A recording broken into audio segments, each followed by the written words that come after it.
Now I'm starting the word of God. தேவனுடைய வார்த்தைக்குள்ளே நான் போகிறேன். දෙවියන් වහන්සේගේ වචනයට අපි ඇතුළු වෙන්න යනවා.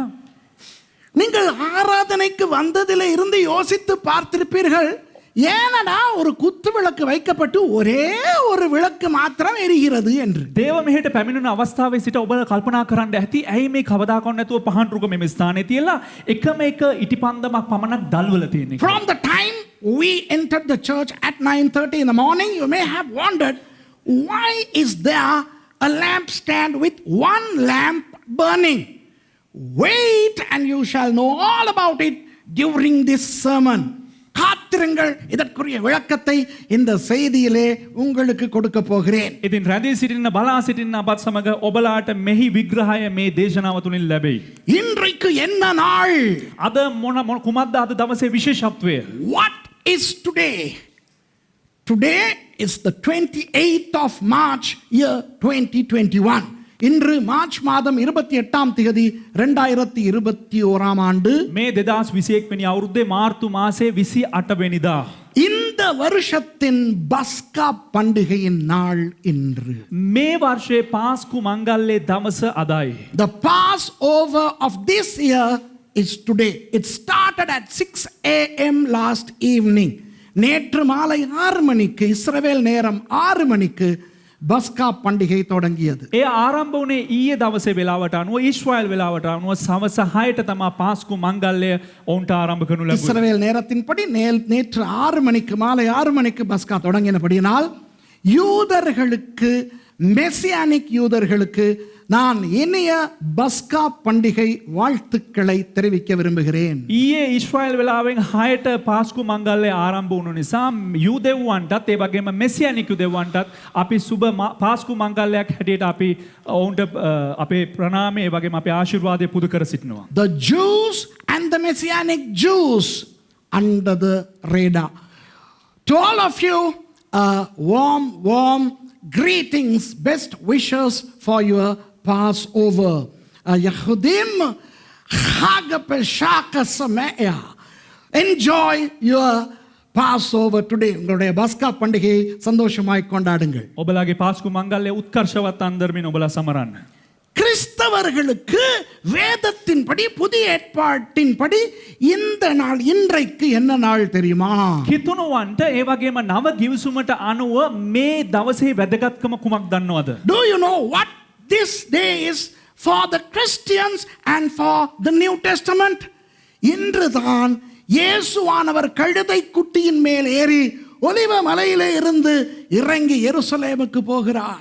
අද වගේ දවසක තමයි යේසුස් වහන්සේ ඔලිව කන්දේ සිට කොටලුවක පිට නැගලා යෙරුසලම බලා ගමන් කරන්නේ. It is today that Jesus rode the colt from Mount of Olives, Bethphage, to Jerusalem. இப்போ நீங்க யோசிக்கலாம், දැන් ඔබ කල්පනා කරන්න පුළුවන්. இல்லையே, නෑනේ. பஸ்கா பண்டிகைக்கு முதல்ல அவரை சிலுவையில அரைஞ்சிட்டாங்களே. පාස්කු මංගල්‍යයට කලින්ම උන්වහන්සේ කුරුසපත් කරානේ. அதுக்கு முதல் ஞாயிற்றுக்கிழமை தானே அவர் கழுதை குட்டியில் ஏறி வந்தாரு. ඊට කලින් ඉරුදිනනේ උන්වහන්සේ කොටලුවෙක පිට නැගලා ආවේ. You may wonder, come on Suresh, don't lie, because we know that Jesus died on the cross before the Passover began, and Jesus rode the colt on the first day of the week prior to crucifixion.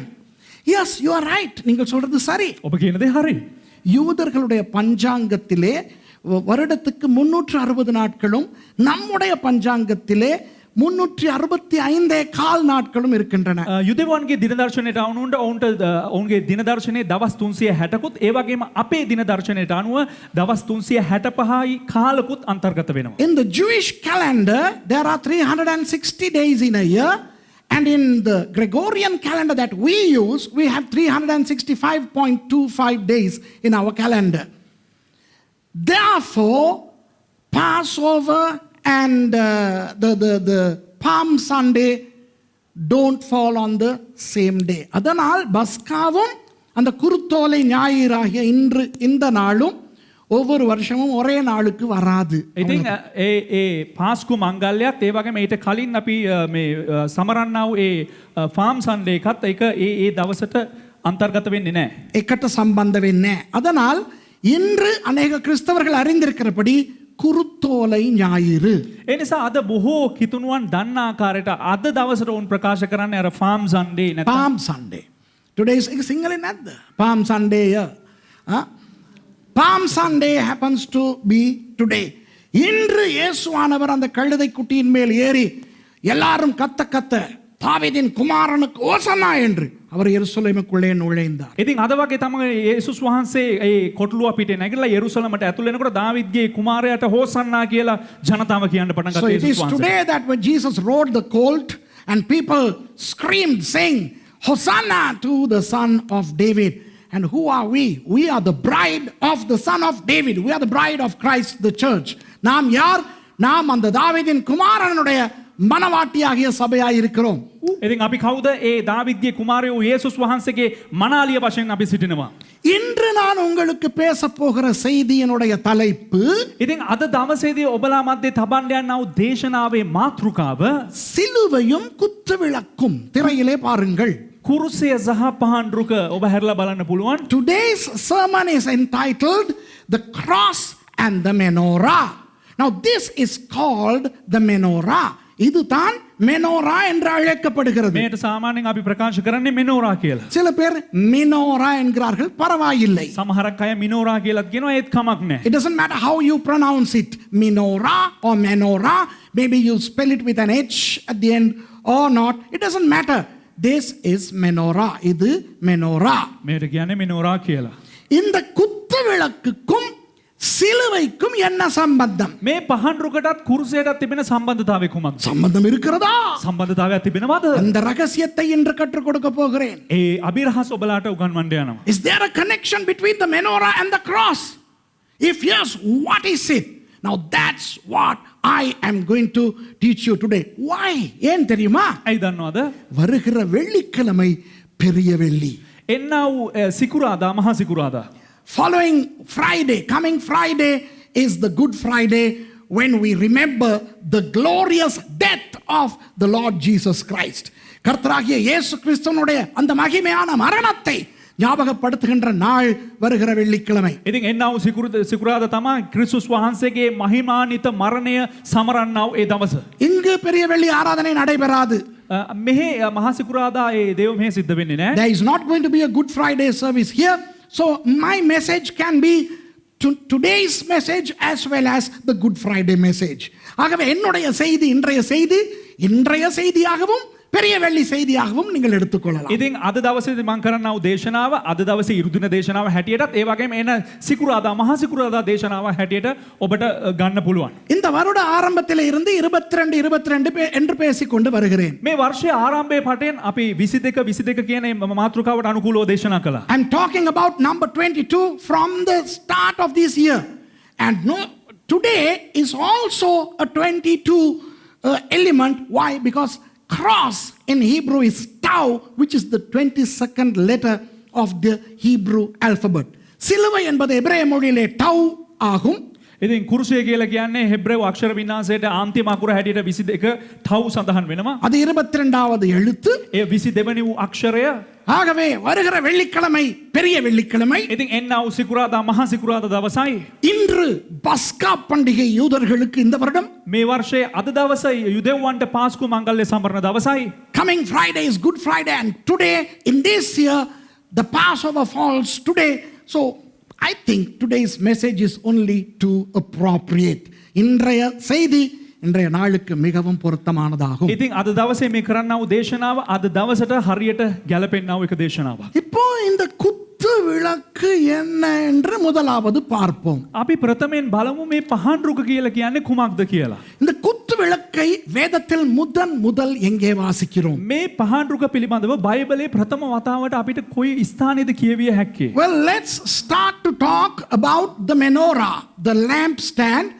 And first of all, where in the Bible do we read about this? First, Exodus chapter 25 verses 31 to 40. யாத்ராகமம் 25வது அதிகாரம் නික්මයාම 25 වෙනි පරිච්ඡේදයේ 31 40 வரை. 31 සිට 40 වෙනි පදය දක්වා ஆனால் எல்லா வசனங்களையும் வாசிக்க வேண்டாம். හැම වචනයක්ම කියවන්න අවශ්‍ය නැහැ. என்னோடு நீங்கள் பாருங்கள், வேதாகமத்துக்கு திருப்பிக் கொள்ளுங்கள். ඔබ මා සමග බයිබලය බලා ගන්න, බයිබලයට පෙරලා ගන්න. Let's not read every verse but follow me as I read. Okay, let's start. யாத்ராகமம் 25வது அதிகாரம் 31வது வசனம். නික්මයාම 25 වෙනි පරිච්ඡේදයේ 31 වෙනි පදය. Exodus 25 and verse 31. பசும் பொன்னினால் ஒரு குத்து விளக்கையும் உண்டாக்குவாயாக. அது பொன்னினால் அடிப்பு வேலையாய் செய்யப்பட வேண்டும். அதன் தண்டும் கிளைகளும் மொக்குகளும் பழங்களும் பூக்களும் பொன்னினால் செய்யப்பட வேண்டும்.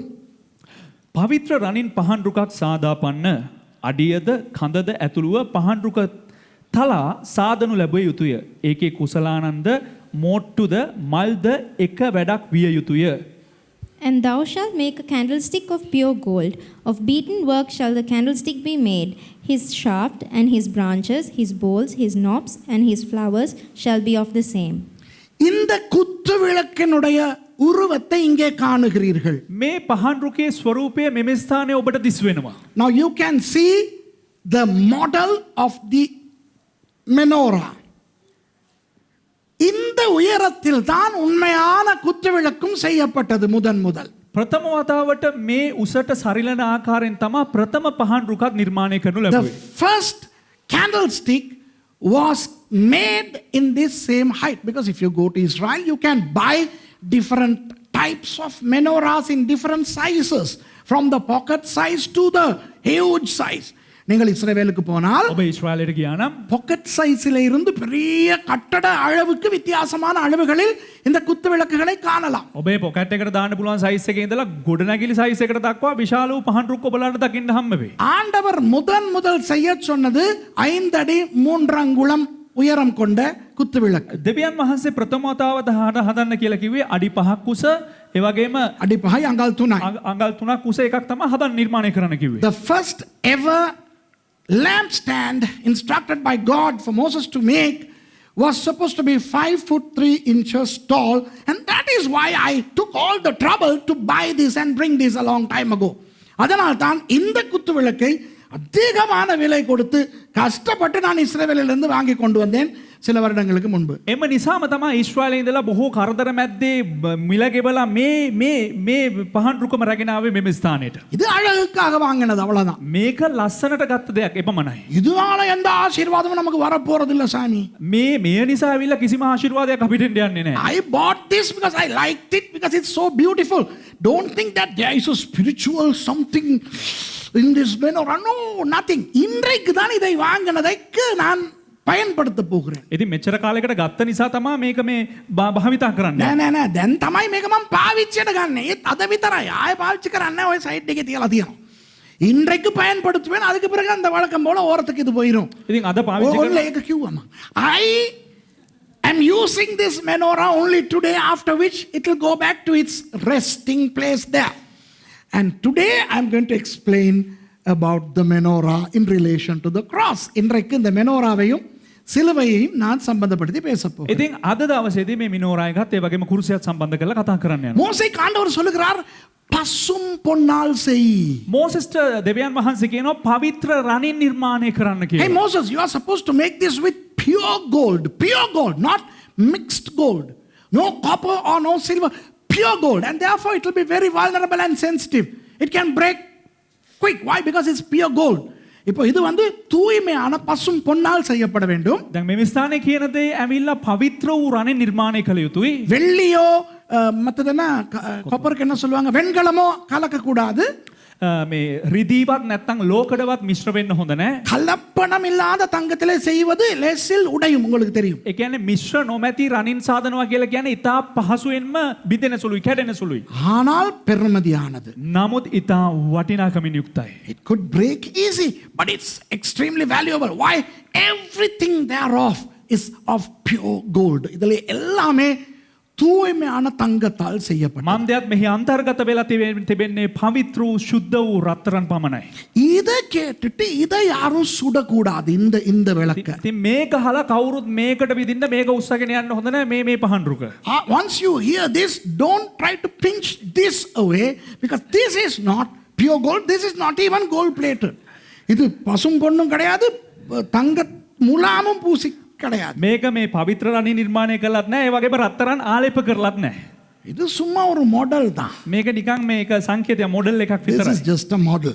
இப்போ தங்கம் பசும் பொன் எதை குறிக்கிறது வேதத்திலே? දැන් බයිබලයට අනුකූලව පිරිසුදු රත්තරන් කුමක්ද සංකේතවත් කරන්නේ? What does pure gold signify or symbolize in the Bible? Holiness and purity.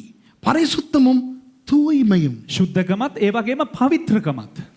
இப்போ பசும் பொன்னினால் விளக்கை உண்டு பண்ண என்றால் என்ன அர்த்தம்? පවිත්‍ර රණින් පහන්රුකක් නිර්මාණය කරන්න කියන එකේ අර්ථකථනය කුමක්ද? What is the meaning behind God asking Moses to make the lamp stand in pure gold so that the light of God would come from an undiluted, undistorted, pure source? ஒரு தூய்மையான கலப்படம் இல்லாத இடத்திலிருந்து தேவனுடைய வெளிச்சம் பிரவாகிக்க வேண்டும் என்பதுதான் அதனுடைய එහි අර්ථකථනය නම් පවිත්‍ර වූ රණින් නිෂ්පාදනය වූ දෙයක් තුළින් දෙවියන් වහන්සේගේ ආලෝකය සියල්ලන්ටම ගමන් කළ යුතුයි යන්නයි. இன்று நான் இந்த குத்துவிளக்கினுடைய எல்லா மர்மங்களையும் ரகசியங்களையும் மறைப்பொருட்களையும் நான் பேசப் போவதில்லை. ඉතින් අද දවසේදී මේ පහන්රුගේ වටිනාකම ඒකේ සංකේතවත්වල තිබෙන වටිනාකම එහි අභිරහස් පිළිබඳව මම ඔයාලට දේශනා කරන්න යන්නේ නැහැ. I am not here to teach the mystery behind the lampstand, the paradox, the spiritual significances thereof. I am going to speak only those which are related to the cross. சிலுவையோடு இந்த விளக்கு எந்த அளவு சம்பந்தப்பட்டிருக்கிறதோ அவ்வளவு மாத்திரமே நான் பேச போகிறேன். කුරුසියත් සමග මේ පහන්රුක කෙතරම් දුරට සම්බන්ධ වී තිබෙනවාද යන්න පමණක් මම ඔයාලට උගන්වන්නට යනවා. 33ஆம் வசனத்திலே பார்க்கிறோம். 33 වෙනි පදය අපිට බලන්න පුළුවන්. ஒவ்வொரு கிளையிலே வாதுமை கொட்டைக்கு ஒப்பான 3 மொக்குகள் இருக்க வேண்டும் என்று. කොට්ටම්බා මල් හා සමානව සාදන ලද පෙසි කුසලාන තුනක්. ඒ කියන්නේ Hurry. Verse 33 says 3 bowls made like unto almonds. Almonds. And also verse 34. Almonds. The whole menorah has to look like almond seed and almond flour.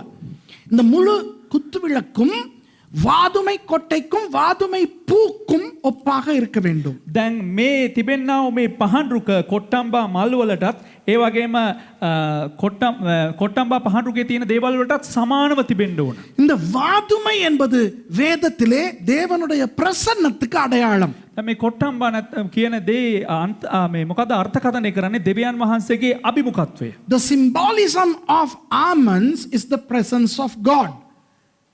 இப்போ தேவனுடைய பிரசன்னத்தை தேவனுடைய வெளிச்சத்தை காண்பிக்கின்ற ஒரு விளக்கு என்றபடினால் இந்த பூ வடிவம் இது ரோசாப்பூ மல்லிகை பூ அல்ல, வாதுமை பூ வடிவம்.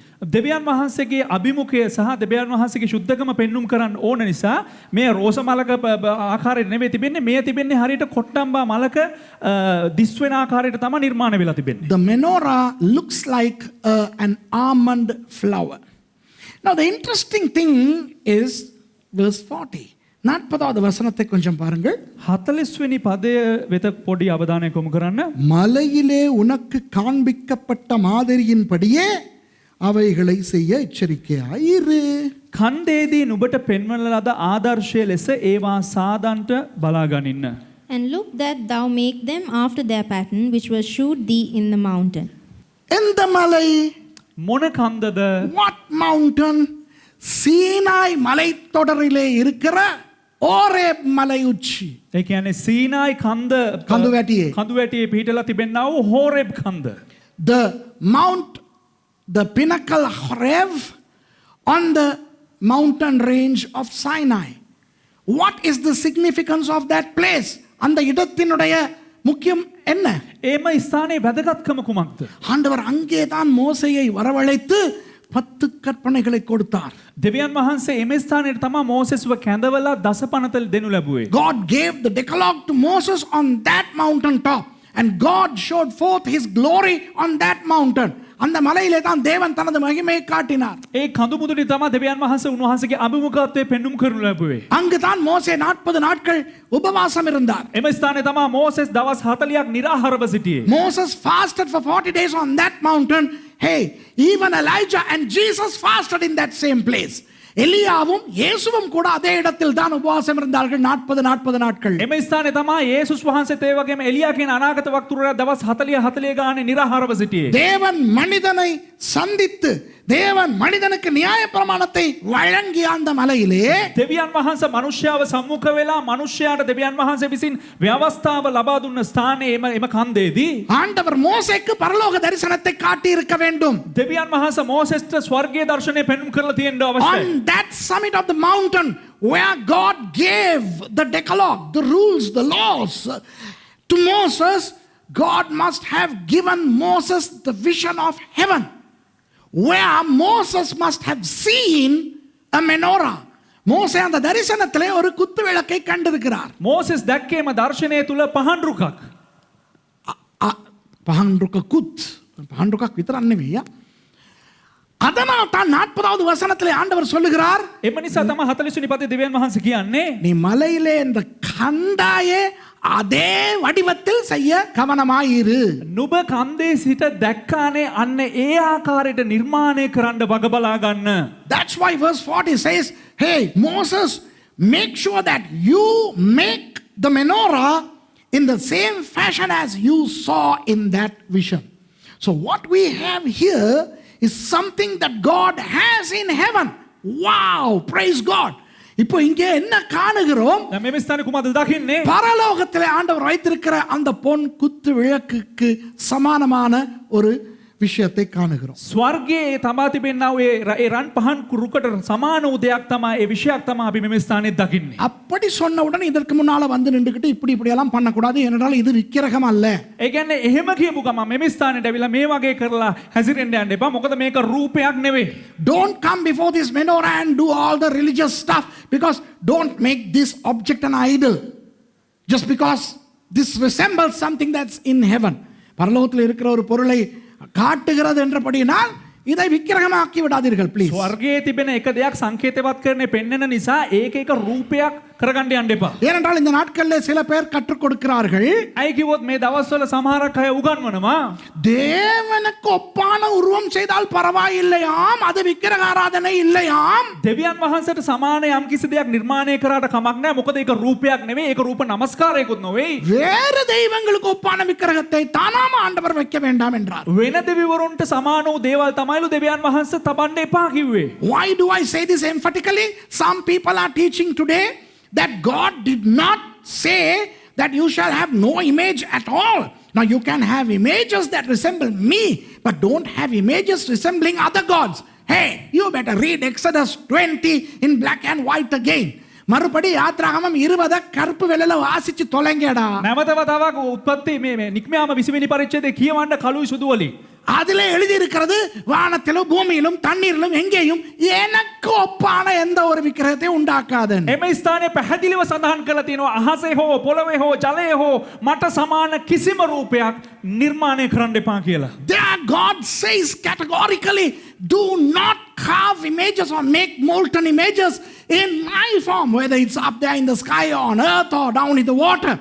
So you better look the verses before you get up and teach and confuse other people and send them to hell. ஆகவே சும்மா மற்ற மக்களை ஏமாற்றி நரகத்துக்கு அனுப்புறதுக்கு முதல்ல வாசிச்சு தொலைங்கடா. අනිත් අයව මේ රවට්ටලා මේ නරකාදියට යවන්න නැතුව ප්‍රථමයෙන් ඔය උගන්නන අය දැනගන්න ඕනේ ඒක හොඳට කියවලා වටහා ගන්න. அப்போ ஆண்டவர் மோசேக்கு இந்த குத்து விளக்கை கிட்டத்தட்ட இதே உயரத்திலே செய்ய சொல்லிவிட்டார். එතකොට දෙවියන් වහන්සේ මෝසෙස්ට මෙන්න මේ වගේ පහන් රුකක් මෙන්න මේ වගේ උසට නිර්මාණය කරන්න කියලා කිව්වා. So we know that God has instructed Moses to erect to construct a lampstand almost this size, this height. இப்போ දැන් இதனுடைய பெயரை நான் உங்களுக்கு விளக்கப்படுத்த போகிறேன். මෙහි නම ඔබලාට විග්‍රහ කරන්න යනවා. I'm going to explain the meaning of the name. Well, in English it is called a candlestick or a lampstand. தமிழிலே இதற்கு குத்து குத்து விளக்கு என்று சொல்லுகிறோம். සිංහලෙන් මේකට පහන් රුක කියලා කියනවා. இப்போ நமக்கு குத்து விளக்குன்னா அந்த சேவல் எல்லாம் இருக்குமே அதுதான். අපිට පහන් රුක කියලා කියන්නේ අපිට ඇවිල්ලා අර කුකුලෙක් ඉන්නේ අන්න ඒක තමයි. அப்போ இங்க சேவலும் இல்லை கோழியும் இல்லை, இது குத்து விளக்கு மாதிரி இல்லையே. ඉතින් මෙතන කුකුලෙකුත් නැහැ කිකිලියෙකුත් නැහැ නිකන් මේ පහන් රුකක් විතරයි තියෙන්නේ. என்ன செய்ய, நமக்கு இப்படி ஒரு விளக்கு நம்ம தமிழ்ல இல்லாதனால நமக்கு இருக்கிற ஒன்னூட்டு பேரை தான் வச்சுக்கிட்டு இருக்கோம் குத்து விளக்குன்னு. இதுல எதுவும் குத்தாது. ඉතින් මේ සිංහලෙන් තේම තමයි. ඉතින් පහන් රුක in English we can say lamp stand or candlestick. But the real name which God gave Moses was menorah. ஆண்டவர் மோசேக்கு இதற்கு பெயரை கொடுத்தது மெனோரா என்று. දෙවියන් වහන්සේ මෝසෙස්ට මෙහි නම ලබා දුන්නේ කෙසේද? යත් මිනෝරා කියලා. அப்போ அந்த பெயரை யார் வைத்தது? ඉතින් ඒ නම කවුද තබනු ලැබුවේ? ஆண்டவர். දෙවියන් වහන්සේ. Who named this thus? God. அப்போ ஆண்டவர் பெயர் வைக்கிறதா இருந்தா அதுல ஏதாவது ஒரு காரணம், ஒரு நோக்கம், ஒரு மர்மம் இருக்க வேண்டுமா இல்லை? දෙවියන් වහන්සේ නමක් තිබුණා නම් ඒකට කාරණාවකුත් හේතුවකුත් ඒකට අභිරහසකුත් යම්කිසි වටිනාකමකුත් අන්තර්ගත විය යුතුයි. If God names this, then there should be a paradox, there should be a mysterious meaning behind it. Of course, now the word menorah has 3 segments. It's a composite of 3 segments. The menorah என்ற அந்த பெயர் 3 பகுதிகளை உள்ளடக்கி உள்ளது. நீங்கள் திரையிலே பார்க்கலாம். දැන් මේ මිනෝරා කියන වචනය කොටස් 3කට අන්තර්ගත වෙලා තිබෙනවා, බෙදිලා තිබෙනවා. අපිට ඒ පිළිබඳව තිරේ දිස් වෙනවා. இப்போ இதுல அந்த நீங்க இந்த பக்கத்துல வலது பக்கத்துல இருந்து தான் வாசிக்கணும் எபிரேய மொழியை. Now you got to look at Hebrew from the right to left. හෙබ්‍රේව භාෂාව කියවනවා නම් දකුණු පැත්තේ ඉඳලා වම් පැත්තට කියවන්න අවශ්‍ය. இதுல முதலாவது எழுத்து ம நீல கலர்ல போட்டிருக்கிறேன். ඉතින් පළවෙනි අක්ෂරය ම නිල් පාටින් සඳහන් කරලා තිබෙනවා. I have used blue to denote the first letter m, and then ner in red, the 3 letters. அந்த ner என்று சொல்லுகின்ற 3 எழுத்துக்களும் சிவப்பிலே போட்டிருக்கிறேன். ඉතින් අර නර් කියනවා ඒ අකුරු දෙක රතු පාටින් සඳහන් කරලා තිබෙනවා. ஹே என்ற அந்த எழுத்தை நான் பச்சையிலே போட்டிருக்கிறேன். හේ කියනවා ඒ අකුර කොළ පාටින් සඳහන් කරලා තිබෙනවා. The letter he is in green. This is the whole word menorah. இதுதான் அந்த முழு சொல்லும் menorah. ඉතින් මේ තමයි මුළු වචනයම මිනෝරා. இப்ப பாருங்க கீழே போட்டிருக்கேன்னா දැන් බලන්න පහලින් සඳහන් කොට තිබෙනවා. னர் என்றால் என்ன? නර් කියලා කියන්නේ னர். කියලා කියන්නේ කුමක්ද? What is the meaning of ner in ancient Hebrew? It means lamp. விளக்கு. පහන. இப்போ இதை சும்மா விளக்கு னர் என்று சொல்லலாமே. නිකන් මේකට පහන නර් කියලා කියන්න තිබ්බනේ. Now you can just call this ner, meaning lamp. Ner means lamp. னர் என்றால் விளக்கு. නර් කියලා කියන්නේ පහන. உங்களுக்கு ஞாபகம் இருக்கிறதா? தாவீதுக்கு ஒரு நல்ல உதவியாளர் இருந்தார், அவ்னர். தமிழ்ல அப்னேர்னு. මේ ඔබට මතකද දාවිද්ට උදව්වට එක පුද්ගලයෙක් හිටියා අබ්නේර් කියලා. Do you remember a man who was one of the strong men of David? He's called Abner in English. It means the lamp of God, lamp of the Father, Avner. அப்போ இந்த னர் என்பது ஒரு பொதுவான சொல் எபிரேய மொழியிலே. හෙබ්‍රේව භාෂාවේ නර් කියලා කියන්නේ එක පොදු වචනයක්. So in Hebrew the word ner is a common term denoting lamp. Why did God use a prefix and a postfix? ஆண்டவர் ஏன் அந்த னர் என்ற விளக்குக்கு முதலிலே ஒரு எழுத்தையும் கடைசியிலே ஒரு எழுத்தையும் போட்டார்? அதைத்தான் நான் உங்களுக்கு சொல்லிக் கொடுக்க விரும்புகிறேன். ඇයි දෙවියන් වහන්සේ අර නර් කියනවා ඒ අකුරු දෙක මැද්දට කලින් අක්ෂරයකුත් ඒ වගේම පසුව අක්ෂරයකුත් දැම්මේ කියන දේ තමයි මම ඔයාලට කියලා දෙන්න යන්නේ. இந்த மெம் என்ற எழுத்து මේ මෙම් කියනවා අක්ෂරය தண்ணீரை குறிக்கும். ජලය පෙන්눔 කරනවා. The letter mem means water. அந்த கடைசி எழுத்தாகிய ஹே வல்லமையை குறிக்கும். ඒ වගේම අවසාන අක්ෂරය හේ බලය පෙන්눔 කරනවා. The letter he shows the power. I have taught this umpteen times here. Do you remember?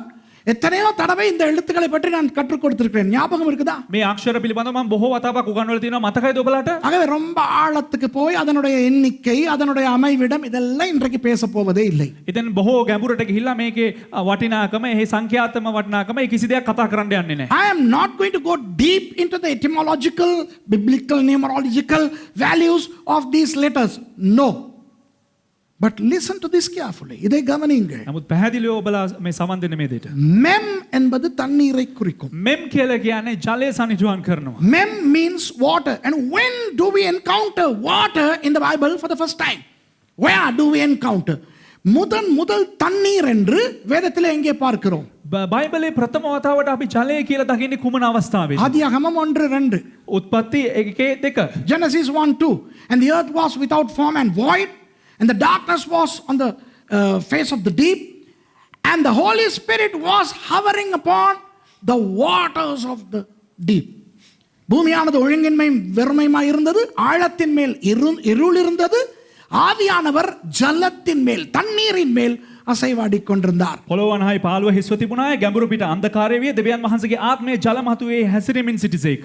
அந்த தண்ணீர் நமக்கு ஆதியாகமம் ஆரம்பத்திலேயே அறிமுகமாகிறது. ඒ ජලය අපිට උත්පත්ති පොට පටන් ගන්න අවස්ථාවේදීම අපිට සංකේතවත් වෙනවා, දිස් වෙනවා. உலகத்தை பற்றி பார்க்கும் பொழுது நாம் முதலாவது பார்க்கின்றதே தண்ணீரைத்தான். ලෝකයේ පිළිබඳව අපි බලන විට දකින විට අපිට ඉස්සරලාම දිස් වෙන්නේ ජලය The පිළිබඳව. first thing that we see pertaining to the earth was water, and without water we cannot survive.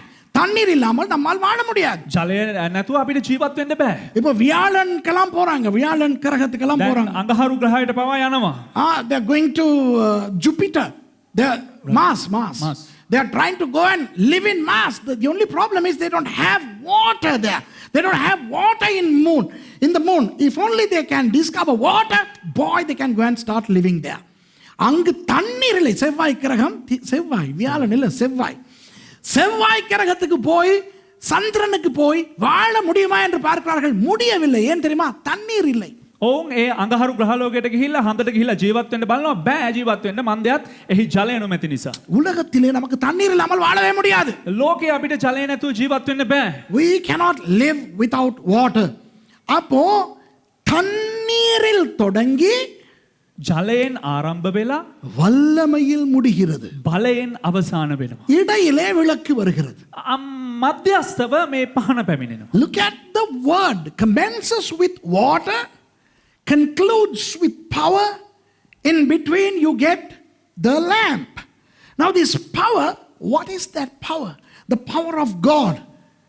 The power of God in our lingo is what? The power of the Holy Spirit. இப்போ இது வல்லமை. யாருடைய வல்லமை? දැන් මේ ස්ථානේ සඳහන් වෙන්නේ බලය. බලය කියන්නේ කාගේ බලයද? தேவனுடைய வல்லமை. දෙවියන් වහන්සේගේ බලය. சபைக்கு தேவனுடைய வல்லமை வெளிப்பட்டது எப்பொழுது, எப்படி? සභාවට දෙවියන් වහන්සේගේ බලය එලිදරව් වුණේ කෙසේද, කොහොමද? கவதாத කෙසේද, කොහොමද? දෙකම එකයි. கவதாத කෙසේද? யாருக்கு சொல்ல முடியும்? சபை தேவனுடைய வல்லமையை அனுபவித்தது எங்கே? සභාවට දෙවියන් වහන්සේගේ බලය අත්දැක්කේ කවද්ද, කොයි අවස්ථාවේද, කාටද කියන්න පුළුවන්? When did the church first encounter the power of God? During Pentecost. And the power was the power of the Holy Spirit. Amen. பெந்தெகோஸ்தே நாளன்று பரிசுத்த ஆவியானவராக அந்த வல்லமை வெளிப்பட்டது. පෙන්තකෝස්ත දවසේදී ශුද්ධාත්මයන්න් වහන්සේගේ බලය කරන කොටගෙන ඒ බලය එලිදරව් වනු ලැබුවා. அப்போ இதை பரிசுத்த ஆவியின் வல்லமை என்று சொல்லுவோமா? දැන් අපි මෙයට ශුද්ධාත්මයන්න් වහන්සේගේ බලය කියලා කියමුද? So shall we say, "Hey is the power of the Holy Spirit"? அப்போ இயேசுவானவர் நிக்கோதேமுக்கு சொல்லுகிறார், එසේනම් යේසුස් වහන්සේ නිකොදෙමුස්ට කියනවා, ஒருவன் தேவனுடைய ராஜ்யத்துக்குள் பிரவேசிக்க வேண்டும் என்றால் அவன் ஜலத்தினாலும் ஆவியினாலும் பிறக்க வேண்டும். යම් කෙනෙක් දෙවියන් වහන්සේගේ රාජ්‍යයට ඇතුළු වෙන්න ඕන නම් ඔහු ජලයෙමුත් ඒ වගේම ආත්මයෙන්ුත් ඉපදෙන්න ඕන කියලා. Jesus says to Nicodemus, "Hey, if someone is to enter the kingdom of God, he should be born again in water and in spirit." And that's mem and he. அதுதான் மெம்மும் ஹேயும். ඒ තමා මෙම් සහ හේ වශයෙන් සඳහන් වෙන්නේ. அநேகர் தவறாக நினைக்கிறார்கள் இந்த தண்ணி ஜலத்தினால் பிறக்க வேண்டும் என்பது ஞான ஸ்நானத்தை குறிக்கும் என்று கிடையாது. බොහෝ දෙනෙක් හිතනවා මේ ජලයෙන් ඉපදෙන්න ඕන කියලා කියනකොට බෞතිස්මය කියලා තමයි, බෞතිස්මය තමයි සංකේතවත් කරන්න කියලා හිතනවා. Many Christians misconstrue that the water Jesus referred to pertained to baptism. No. Baptism is very important, but that is not talking about baptism. ஞானஸ்நானம் மிக மிக முக்கியமானது. බවතිස්මය ඉතා වැදගත් වූ දෙයක්. ஆனால் அங்கே அந்த இடத்திலே இயேசுவானவர் ஞானஸ்நானத்தை குறிக்கவில்லை. නමුත් එම ස්ථානයේදී යේසුස් වහන්සේ බවතිස්මය ගැන කතා කරේ නැහැ. ஜலத்தினாலும் ஆவியினாலும் பிறக்கின்றவனை ජලයනුත් ඒ වගේම ආත්මයනුත් ඉපදෙන්න යනවා කියලා කියන්නේ එහෙම ඉපදෙන පුද්ගලයාව இறுதி வரை வழிகாட்டுகின்ற விளக்கு தேவனுடைய வார்த்தை. එතනින් පසුව මඟ පෙන්වන්නා වූ ඒ බලය තමයි දෙවියන් වහන්සේගේ වචනය. කෙනා It is the lamp, the word of God, which leads somebody all the way to heaven once that person is born in water and in spirit. Psalm 119 and 105. 119 சங்கீதத்தின் 105வது வசனம். ගීතාවල 119 105. உம்முடைய வசனம் என் கால்களுக்கு தீபமும் என் பாதைக்கு வெளிச்சமாயும் இருக்கிறது. නුඹේ වචනේ මාගේ පාදයන්ට පහනක් ඒ වගේ මාර්ගයට ආලෝකයක් වනවා. Thy word is a lamp unto my feet, lamp, ner, to my feet and a light unto my path. அந்த இடத்துல விளக்கு பாதத்துக்கு தீபம் என்று வருவது னர் என்று இந்த சொல். එමේ ස්ථානයේ පාදයට පහනක් කියලා පැමිණෙන්නේ මේ නර් කියනා වූ ඒ වචනය. அப்போ ஆண்டவர் மோசேக்கு யாத்ராகமம் 25லே ஒரு தீர்க்க தரிசனமாக கொடுத்த இந்த விளக்கு எதை குறிக்கிறது? දෙවියන් වහන්සේ නික්මයාම පොතේ මෝසෙස්ට අනාගත වාක්‍යයක් හැටියට දුන්නා වූ මේ පහන් රුක කුමක්ද එතන සංකේතවත් වෙන්නේ? මොකක්ද ඒකට මේ බලාපොරොත්තු වෙන්නේ? This is a prophetic object which was given to Moses in Exodus 25 which says something prophetically. அது என்ன? ඒ කුමක්ද? நீ ஜலத்தினாலும் ஆவியினாலும் பிறந்து නුඹ ජලයෙනුත් ඒ වගේම ආත්මයෙනුත් ඉපදී வார்த்தை என்னும் விளக்கின் ஒளியில் நடத்தப்பட்டு பரலோகம் கொண்டு வருவதே වචනය නැමැති ආලෝකයෙන් නුඹට මඟ පෙන්නා ස්වර්ගයට රැගෙන පැමිණීමයි. So you are born in water and in spirit and you are led by the word of God which is the lamp all the way to heaven. That is why this is not just a lamp that gives light, but this is a prophetic lamp. இது சும்மா வெளிச்சம் கொடுக்கிற ஒரு விளக்கு அல்ல. නිකම් මේක ආලෝක දෙන්නා වූ පහන් රුකක් නොවේ. இது ஒரு தீர்க்க தரிசன விளக்கு. මෙය එක ප්‍රොපේතමය වූ පහන් රුකක්. இப்போ நான் உங்களுக்கு ஒரு விஷயத்தை காண்பிக்க விரும்புகிறேன். දැන් ඔබලාට මම එක දෙයක් පෙන්눔 කරන්න කැමති වෙනවා.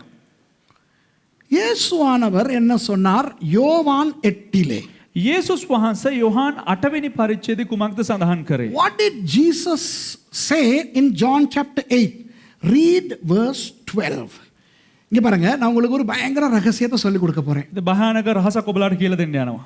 இது உங்களுக்கு எந்த அளவுக்கு ஆச்சரியமாயும் இன்பமாயும் இருக்குமோ எனக்கு தெரியாது. මේ කතරම් දුරට ඔබලාට ඊටා මේ ත්‍රාසජනක ඒ වගේම පුදුම දෙයක් වෙන්න යනවාද කියලා මම දන්නේ නැහැ. I'm going to show you something very very interesting. I mean I marvel at this revelation.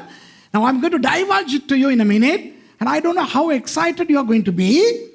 நீங்க எந்த அளவுக்கு, எனக்கு இது ரொம்ப ஒரு ஆச்சரியம் தான். මේක මට පුදුම ආශ්චර්යමත් වූ දෙයක් තමයි. உங்களுக்கு அது எந்த அளவுல பட போகுதுன்னு எனக்கு தெரியல. හැබැයි ඒක ඔබලාට කතරම් දුරට දැනෙන්න යනවාද කියලා මම දන්නේ නැහැ. 8:12 எல்லாருக்குமே தெரியும். வாசிப்போமா? 8 වෙනි පරිච්ඡේදයේ 12 වෙනි පදේ හැම දිනකටම දන්නවා කියවමුද? John 8:12. We all know that.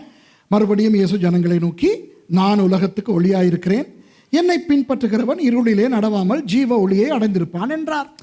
යේසුස් වහන්සේ නැවත උන්ට කතා කරමින් මම ලෝකයේ ආලෝකය, මානුව එන්න අන්ධකාරයේ නොහැසිර ජීවනයේ ආලෝකය ලබන්නේයි කීසේක. Then spake Jesus again unto them, saying, I am the light of the world. He that followeth me shall not walk in darkness, but shall have the light of life. Hello, எங்களுக்கு இது தெரியுமா தெரியாதா?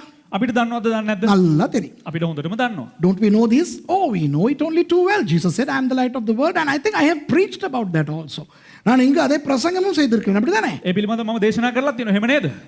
அப்புறம் நான் இதையும் சொல்லி இருக்கிறேன். மத்தேயு 5:14 ஆண்டவர் சொல்கிறார், நீங்கள் உலகத்துக்கு வெளிச்சமா இருக்கிறீர்கள். ඊට පස්සේ යේසුස් වහන්සේ මෙහෙම කියලා තියෙනවා, මේ කියන්නේ මතේයු 5:14 නුඹලා ලෝකයට ආලෝකය වන්න ඕයි කියලා. I also have preached from Matthew 5:14 where Jesus says, you are the light of the world. Now let's not get into those things.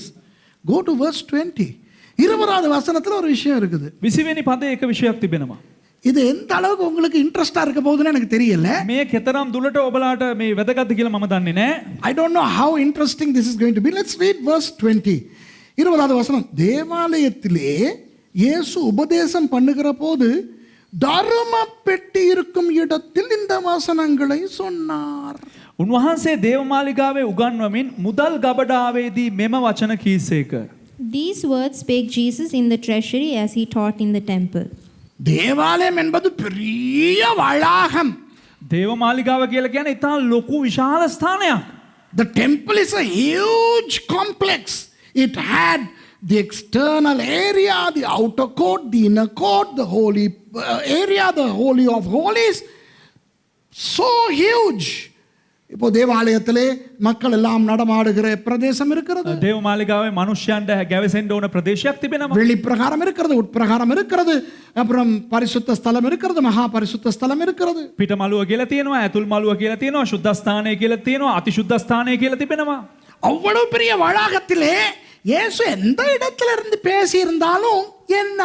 එතරම් ලොකු විශාල වූ තැනක යේසුස් වහන්සේ ඔය කුමන හරි තැනක ඉඳලා කතා කර තිබුණා නම් මොකද? So it does not really matter as to where Jesus was when he spoke whatever he spoke. Why would the Holy Spirit inspire John to say, hey, write and say that Jesus was next to the offering box? Hey, பரிசுத்த ஆவியானவர் யோவானுக்கு ஏன் உணர்த்த வேண்டும்? ඇයි ශුද්ධාත්මයන්න් වහන්සේට යොහාන්ට මේ මොකද්ද දන්වන්න අවශ්‍ය ප්‍රකාශ කරන්න අද මෙහෙම ලියපන් කියලා? அனுமாவை දෙන්න අවශ්‍ය தர்ம பெட்டி காணிக்கை பெட்டி இருக்கிற இடத்துல அவர் நின்றுகிட்டு பேசுறாருன்னு சொல்லு அப்படின்னு. අර ඔෆරින් බොක්ස් එක ගාව ඉඳලා කතා කරන්න කියලා ඇයි එහෙම මේ යොහාන්ට අඟවන්න අවශ්‍ය? உடனே எல்லாம் நினைக்கிறீங்க ஓ காணிக்கை சம்பந்தமானதோ. එකපාරට හිතන්න බල ඔක්කොම මේ දසෙන් කොටස නැත්තම් සම්මාදම සම්බන්ධවද? Oh, maybe this has to do with the offering. No, not at all. இதுக்கும் காணிக்கைக்கு சம்பந்தமே இல்லை. මේකටත් සම්මාදමටත් කිසිම සම්බන්ධතාවයක් නැහැ. தேவாலயத்திலே දේවමාලිගාවේ தர்ம பெட்டி பக்கத்துல தான் குத்து விளக்கு இருக்கு. සම්මාදම් පෙට්ටිය අභියස නැත්තම් ඒ ළඟ තමා මේ පහන් රුක තිබෙන්නේ. You know, in the temple, the main menorah, the only menorah is placed right next to the offering box, which means Jesus was standing next to the menorah and he was saying, I am the menorah. இயேசுவானவர் menorah குத்து விளக்கு பக்கத்துல நின்றுகிட்டு சொல்றாரு, நான் தான் உலகத்துக்கு வெளிச்சம். යේසුස් වහන්සේ මිනෝරා එක ගාව නැත්තම් පහන් රුක එක ගාව ඉඳලා මොකද්ද කියන්නේ? මම තමා ලෝකයට ආලෝකය කියලා. இப்போ நீங்கள் දැන් யோசிக்கலாம், ඔබ කල්පනා කරන්න පුළුවන්. அப்படின்னா அப்படி எழுதி இருக்க வேண்டியது தானே? ஏமனாங்க ஏமலியாண்ட திப்பானே. Now you can argue, you can contend saying, well, why didn't John write saying Jesus was standing next to the menorah? இயேசுவானவர் குத்து விளக்கு பக்கத்துல நின்று கொண்டு பேசினார் அப்படின்னு எழுதி இருக்கலாம் தானே? යේසුස් වහන්සේ පහන් රුක ගාව ඉඳලා මේ කිව්වා කියලා ලියන්න තිබ්බනේ. ரெண்டு காரியங்களை சொல்லுகிறேன். කාරණා දෙකක් කියන්නම්. Let me teach you two things. முதலாவது, ප්‍රථම දේ குத்து விளக்கு பக்கத்துல யாருமே இந்த பக்கம் முகம் கொடுத்துக்கிட்டு தேவாலயத்துல நிக்க முடியாது, தடை. පහන් රුක ඉදිරියේ කිසිම කෙනෙකුට ඉස්සරහා ඉඳලා මෙහෙම සිටගෙන කතා කරන්න බෑ. මන්දයත් ඒක තහනම්. Number one, when the lampstand is here, nobody was allowed to face this direction or to show the back to the menorah. தன்னுடைய பின்பக்கத்தை மெனோராவுக்கு குத்து விளக்குக்கோ அல்லது தன்னுடைய ஓரத்தை குத்து விளக்குக்கோ காட்டுவதற்கு முடியாது. දේවමාලිගාව තුළ පහන් රුක සමීපයට ගිහිල්ලා හරි එහෙම නැත්නම් පහන් රුක ඉදිරියෙන් ඉඳ තමාගේ පිටිපස මේ දිස් වෙන ආකාරයට පහන් රුක ඉදිරියේ දේවමාලිගාවේ නීතියට අනුකූලව සිට ගන්න බෑ කිසිම කෙනෙකුට. ஆகவே யாருமே அந்த இடத்துல இருந்து மக்களோடு பேச முடியாது. එහෙමනම් කිසිම කෙනෙක් එම පහන් රුක ළඟ සිට කාටවත් කිසිම මිනිසෙක්වත් ආමන්ත්‍රණය කරන්න බෑ. ஆனால் இயேசு பேசினார். නමුත් යේසුස් වහන්සේ කතා කරා. Do you understand? Nobody is allowed to talk from that place addressing the people. But Jesus addressed. அப்ப நீங்க யோசிக்கலாம், එතන ඔබ කල්පනා කරන්න පුළුවන්. அப்ப ஏன் அவங்க பிடிக்கல இயேசுவை? ඇයි එහෙනම් යේසුස් වහන්සේව වුන්ට එපා උනේ කැමති නැති උනේ? ஏன் இயேசுவை இழுக்கல? ඇයි මේ මෙහෙට වරෙන් කියලා ඇදලා ගත්තේ නැත්තේ? Now you may wonder, why then didn't people pull Jesus aside? Look at that same verse. Look at the rest. மிச்சத்தை பாருங்க. ඉතුරු කොටස බලන්න. அவருடைய வேலை இன்னும் வராதபடினால் ஒருவனும் அவரை பிடிக்கவில்லை. උන්වහන්සේගේ වෙලාව ඒ තාක් නොපැමිණි බැවින් කිසිවෙක් උන්වහන්සේ ඇල්ලුවේ නැත. And no man laid hands on him, for his hour was not yet come. நீங்க நினைக்கலாம் இது கைது பண்றத பத்தி பேசுதுன்னு. ඔබ හිතන්න පුළුවන් මේ කතා කරන්නේ අර අත්අඩංගුවට ගන්න එක පිළිබඳව කියලා. When you read bluntly, you may assume that this talks about his arrest. No, no, no. Pastor Tushara, நீங்க வந்து இங்க நில்லுங்க பாப்போம். இங்க இல்லாட்டி இங்க මම நில்லுங்க. මෙතන හිට ගන්නවා. பொதுவாக எவனாவது இந்த பக்கம் திரும்பி நின்றா இழுத்து இன்னும் நீ பண்ற. දැන් කවුරු හරි කෙනෙක් මෙම ස්ථානයේ එහෙම හිටගත්තා නම් මෙහෙට වරේ යකෝ කියලා ඇදලා තල්ලු කරලා දානවා. Nobody would be permitted to stand either next to the menorah or in front of it because people would push the man. Hey, how dare you? இந்த இடத்துல என்ன வாசிக்கிறீங்க? මෙම ස්ථානයේ මොකක්ද කියවන්නේ? அந்த வசனத்தை பாருங்க என்ன சொல்லுது தமிழ்ல. ඒ වචනේ බලන්න මොකක්ද සිංහලෙන් සඳහන් වෙන්නේ? What does it say? ஒருவனும் அவரை பிடிக்கவில்லை. කිසිවෙක් උන්වහන්සේ ඇල්ලුවේ නැත. No man laid hands on him. Laid hands. Nobody dared pushing him away. Everybody was dumbstruck for the first time in the Jewish history. யூத கலாச்சார யூத சரித்திரத்தில் முதல் தடவையாக அப்படி நின்று பேசுகிற ஒரு மனுஷன் மேல் கையை எவனுமே வைக்கவில்லை. යුදෙව් ඉතිහාසයේ ප්‍රථම වතාවට පහන්රුක ඉස්සරහා ඉඳලා එහෙම කතා කරන මිනිස්සෙක් යේසුස් වහන්සේ කතා කරන්නේ එහෙම කතා කරන එක දැකලා කිසිම කෙනෙක් ඔහුව තල්ලු කරන්න උත්සුක වුණේ නැහැ. I mean, doesn't that excite you? I think I am excited from my toe to my hair. இந்த கால் நெகத்துல இருந்து தலை முடி வரைக்கும் நான் உணர்ச்சி வசப்பட்டு பேசிக்கிட்டு இருக்கேன். ඉතින් මම මගේ පාදවල ඉඳලා මගේ මේ හිසේ කෙස්කස් දක්වා මම හැංගීමෙන් යුතුව තමයි දේශනා කරන්නේ. உங்களுக்கு அது ஆச்சரியமா தெரியலையா? ඔබට ඒක පුදුමයක් නෙවෙයිද? இல்லாட்டி எப்படி வாசிப்போம் தெரியுமா? නැත්තම් අපි මේක කොහොමද දන්නවද කියවන්නේ? Otherwise, you know how we read it, இப்படி தான் வாசிப்போம்.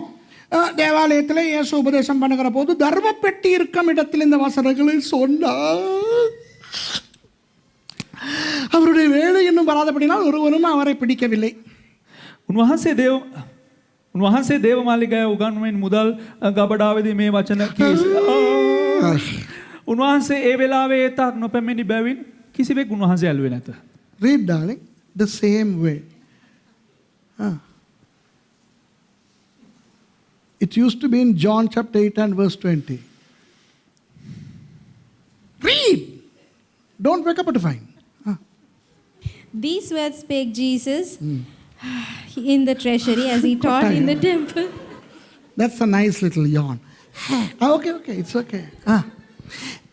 You get the message. உங்களுக்கு புரியுதா நான் என்ன சொல்றேன்? ඔබලාට වැටහෙනවද මම මොනවද කියන්නේ කියලා? தர்ம பெட்டி பக்கத்துல அவர் நின்று பேசினாருங்கிறதே நமக்கு உரைக்காது. நமக்கு அது கணக்கே இல்ல. අර මේ දසේ මේ මොකද ඔෆරින් බොක්ස් එක ගාව ඉඳලා කතා කරා කියන එක අපිට කිසිම ගාණක්ම නැහැ. We don't even see, although we read, we don't even see that it says Jesus was standing next to the offeratory. அந்த அவரை பிடிக்கவில்லைங்கிறது நம்ம நினைக்கிறது இன்னும் கைது பண்ணலை, இப்பவே கைது பண்ற நேரம் வரல போல இருக்கு. මේ උන්වහන්සේ ඇල්ලුවේ නැහැ කියලා කියනකොට අපිටත් කල්පනා වෙන්නේ තාම අර අත්අඩංගුවට ගන්න වෙලාව ආවේ නැහැ කියන එක. Nobody laid hands on Jesus means still the time of his arrest has not come. No. This says that Jesus was standing next to the menorah.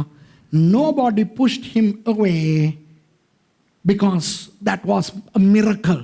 His time of allowing people to touch him was not yet come. இயேசு மெனோராவின் பக்கத்தில் இருந்து பேசினார். යේසුස් වහන්සේ පහන්රුක සමීපයේ සිටමින් කතා කරා. அவரை பிடித்து தள்ளிவிட எவனாலும் முடியாது.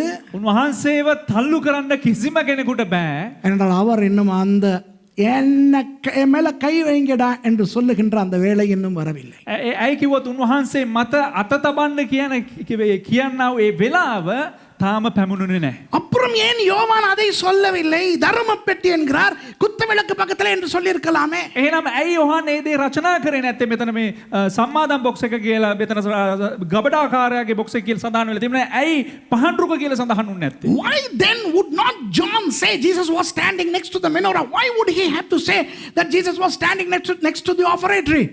Because John was writing to the Jews. யோவான் யூதர்களுக்கு எழுதுகிறார். යොහාන් යුදෙව්වන්ට තමා රචනා කරන්නේ. இப்பதான் 8வது அதிகாரத்துக்கு வந்திருக்குது. දැන් තමා 8වෙනි පරිච්ඡේදයට පැමිණ තිබෙන්නේ. 21 வரை யூதன் வாசிக்க வேண்டும். 21 වෙනි පරිච්ඡේදය දක්වා යුදෙව්වා කියවන්න අවශ්‍යයි. The Jew who reads this has come to the 8th chapter still. The Jew has to go all the way to chapter 21 in the Gospel of John.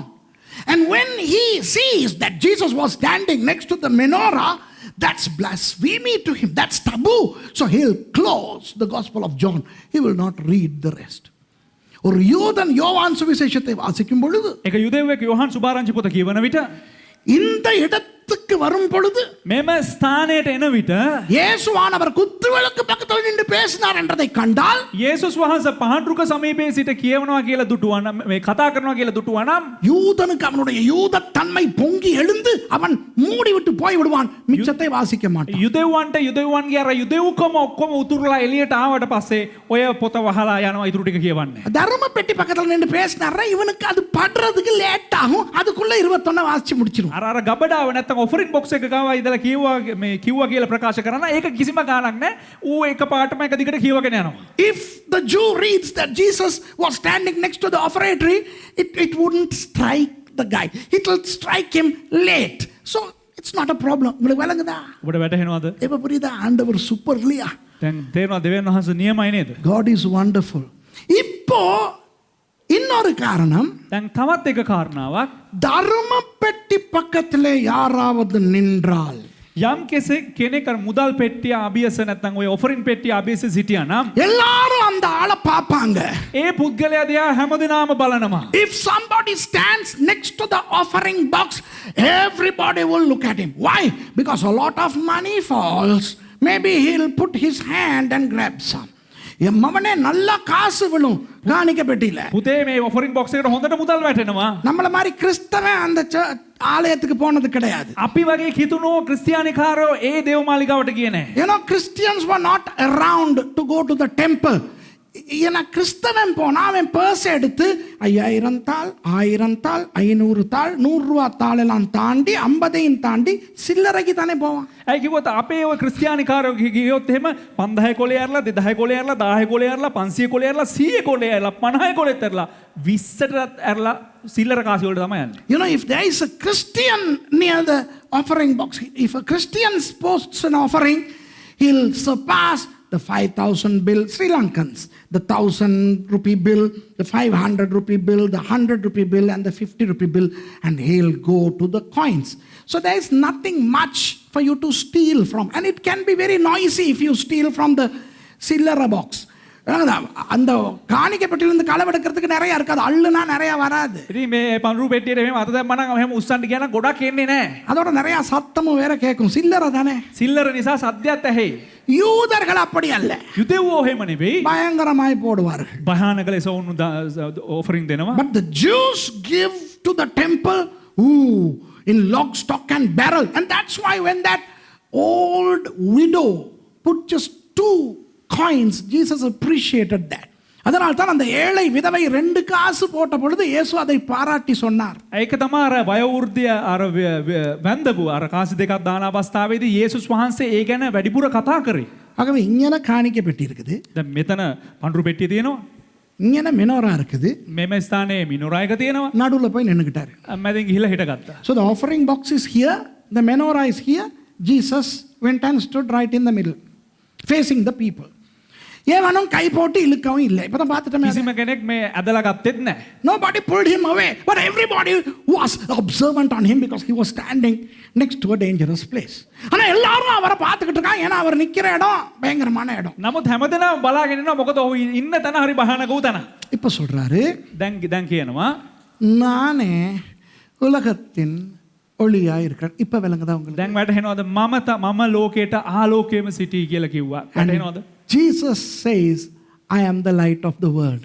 So Jesus used this, saying, this is just a symbol that prophetically spoke about me. Amen. இயேசுவானவர் என்ன சொல்லுகிறார்? යේසුස් වහන්සේ මොනවද කියන්නේ? யாத்திராகமம் 25 இருந்து என்னை தீர்க்க தரிசனமாய் காட்டி வந்தது தானடா இது. නික්මයාම 25 වෙනි පරිච්ඡේදයේ පටන් මාව ප්‍රොපේතව හැටියට අනාගත වාක්‍යයක් හැටියට පෙන්눔 කරනු ලැබුවේ ඒ මාව තමා කියලා. நான் தான் மெனோரா. මම තමා මිනෝරා එක. I am the menorah. That's what Jesus says. அதே தான் இயேசுவானவர் சொன்னார். ඒ තමයි යේසුස් වහන්සේ කිව්වේ. புரியுதா உங்களுக்கு? වැටහෙනවද ඔබලට? இப்போ දැන් இந்த நடுவிலே மாத்திரம் எரிகிற இந்த விளக்கை பற்றி நான் ஒரு விஷயம் சொல்லிவிட்டு இன்றைய செய்தியின் முக்கிய விஷயத்துக்கு போக போகிறேன். இன்னும் சிலுவையை நான் கொண்டாடல பாத்தீங்களா? මේ මැද මේ දැල්වෙන්නව මේ කැන්ඩල් එක නැත්නම් මේ ඉටිපන්ද මේ මෙතන දැල්වෙන්නේ ඇයි කියලා ඒක කියලා දීලා ඊට පස්සේ මම ඔබලාව ඉතුරු කොටසට යනවා. තව වෙනකල් කුරුසියට පැමුණෙන්නේ නැහැ. I still haven't come to the cross. Have I? Await that. Now I'm going to talk to you about this single candle that is burning. Now, if you turn to 1 Samuel chapter 3 with me, என்னோடு 1 Samuel 3வது அதிகாரத்துக்கு வாருங்கள். මා සමග 1 සාමුவேල් 3 වෙනි පරිච්ඡේදයට පෙරලා ගන්න. 3வது வசனத்தை பாருங்க. 3 වෙනි පදේ බලන්න. Let's read verse 3. தேவனுடைய பெட்டி இருக்கிற கர்த்தருடைய ஆலயத்தில் தேவனுடைய விளக்கு அணைந்து போகும் முன்னே சாமுவேலும் படுத்துக்கொண்டிருந்தான். එකල ඒලි තමාගේ ස්ථානයේ සතපෙද්දී දෙවියන් වහන්සේගේ පෙට්ටිය තිබුණා වූ ස්වාමීන් වහන්සේගේ මාලිගාව තුනේ තුන.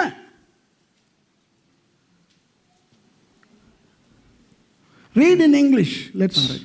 යට තියෙන්නේ. යට තියෙන්නේ. කියවන්නකෝ. You're reading. And the lamp of God. Wait. Read it again. Listen. And ere the lamp of God went out in the temple of the Lord, where the ark of God was, and Samuel was laid down to sleep. මාලිගාවේ සාමුවෙල් නිදා ඉඳිද්දී දෙවියන් වහන්සේගේ පහන නිවෙන්ට පළමුවෙන් ස්වාමින් වහන්සේ ස්වාමුවෙල්ට හඬ ගැසුසේක. Hello, இன்னொரு புது விஷயத்தை உங்களுக்கு புது விஷயத்தை சொல்லி கொடுக்கவா? ඔබලාට එක අලුත් විෂයක් කියලා දෙන්නද? Shall I teach you something new? I want your complete attention, so please get up. எனக்கு உங்களுடைய முழு அவதானமும் தேவை. கொஞ்சம் எழும்பிருங்க. ඔබලාගේ සම්පූර්ණ අවධානය මේට අවශ්‍යයි. ඒ නිසා පොඩ්ඩක් නැගී සිටින්න. கொஞ்சம் கைய காலை உதறுங்க. පොඩ්ඩක් අතපය ගසා දාන්න. ගාලා හොඳට ඇනුමක් යවන්න. உட்காருங்க. එත ගන්න.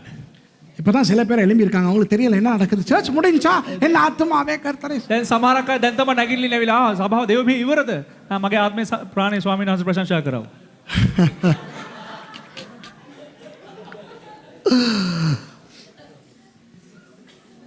வேதத்திலே බයිබලේ ஒரு ஒரு புதிரான ஒரு சொல்லை இந்த வசனத்திலே நான் காணுகிறேன். එක අලුත් වචනයක් මේ ස්ථානයේ මා දකිනවා. I see a very, how do you say, a very precarious connotation. The Hebrew rendering is Ner Elohim. தேவனுடைய விளக்கு. දෙවියන් වහන්සේගේ පහන. தேவனுடைய விளக்கு என்று இதுக்கு சொல்றதே இல்லையே. දෙවියන් වහන්සේගේ පහන කියලා මේකට කියන්නේ නෑනේ. This was never called the lamp of God. Although this is the lamp of God. இது தேவனுடைய விளக்கு தான். මේක දෙවියන් වහන්සේගේ පහන තමයි. ஆனால் மெனோரா என்று வருகிறது. නමුත් මිනෝරා කියලා පැමිණෙනවා. It always says menorah. Menorah doesn't have God in it. Can you see El there? No. Elohim, no. இதுல Elohim, El இருக்கா இல்லையே? එතන එම ස්ථානයේ එල් එලෝහිම් කියලා කිසිම වචනයක් සඳහන් වෙන්නේ නැහැ. 1 சாமுவேல் 3:3 சொல்லுகிறது. නමුත් 1 සාමුවෙල් 3 වෙනි පරිච්ඡේදයේ 3 වෙනි පදේ සඳහන් වෙනවා Ner Elohim என்று. නර් එලෝහිම් කියලා. 1 Samuel 3:3 says Ner Elohim, meaning the lamp of God. தேவனுடைய விளக்கு என்று. තේරුම් නම් දෙවියන් වහන්සේගේ පහන. இன்னொரு பயங்கர விஷயம், තමත් එක භයානක දෙයක් තමයි அந்த விளக்கு அணைந்து போகும் முன்னே சாமுவேல் படுத்திருந்தாராம். ඒ පහන නිමෙන්න කලින් ඒ සාමුවෙල් නිදාගෙන සිටියලු. The other confusion in that verse is that Samuel was asleep before the lamp of God went out. Hey, the lamp of God never goes out. இந்த தேவனுடைய விளக்கு ஒரு நாளும் அணைய விடவில்லை. இதோ உங்களுக்கு வசனம். දෙවියන් වහන්සේගේ පහන කවදාකවත් නිවෙන්න තබවුවේ නැහැ. මෙන්න ඔබලාට එක වචනයක්. யாத்ராகமம் 27:21 குறித்துக் கொள்ளுங்கள், திருப்பிக் கொள்ளுங்கள். නික්මයාම 27 වෙනි පරිච්ඡේදයේ 21 වෙනි පදේ සඳහන් කරගන්න. Turn with me to Exodus 27:21. Exodus 27, 21.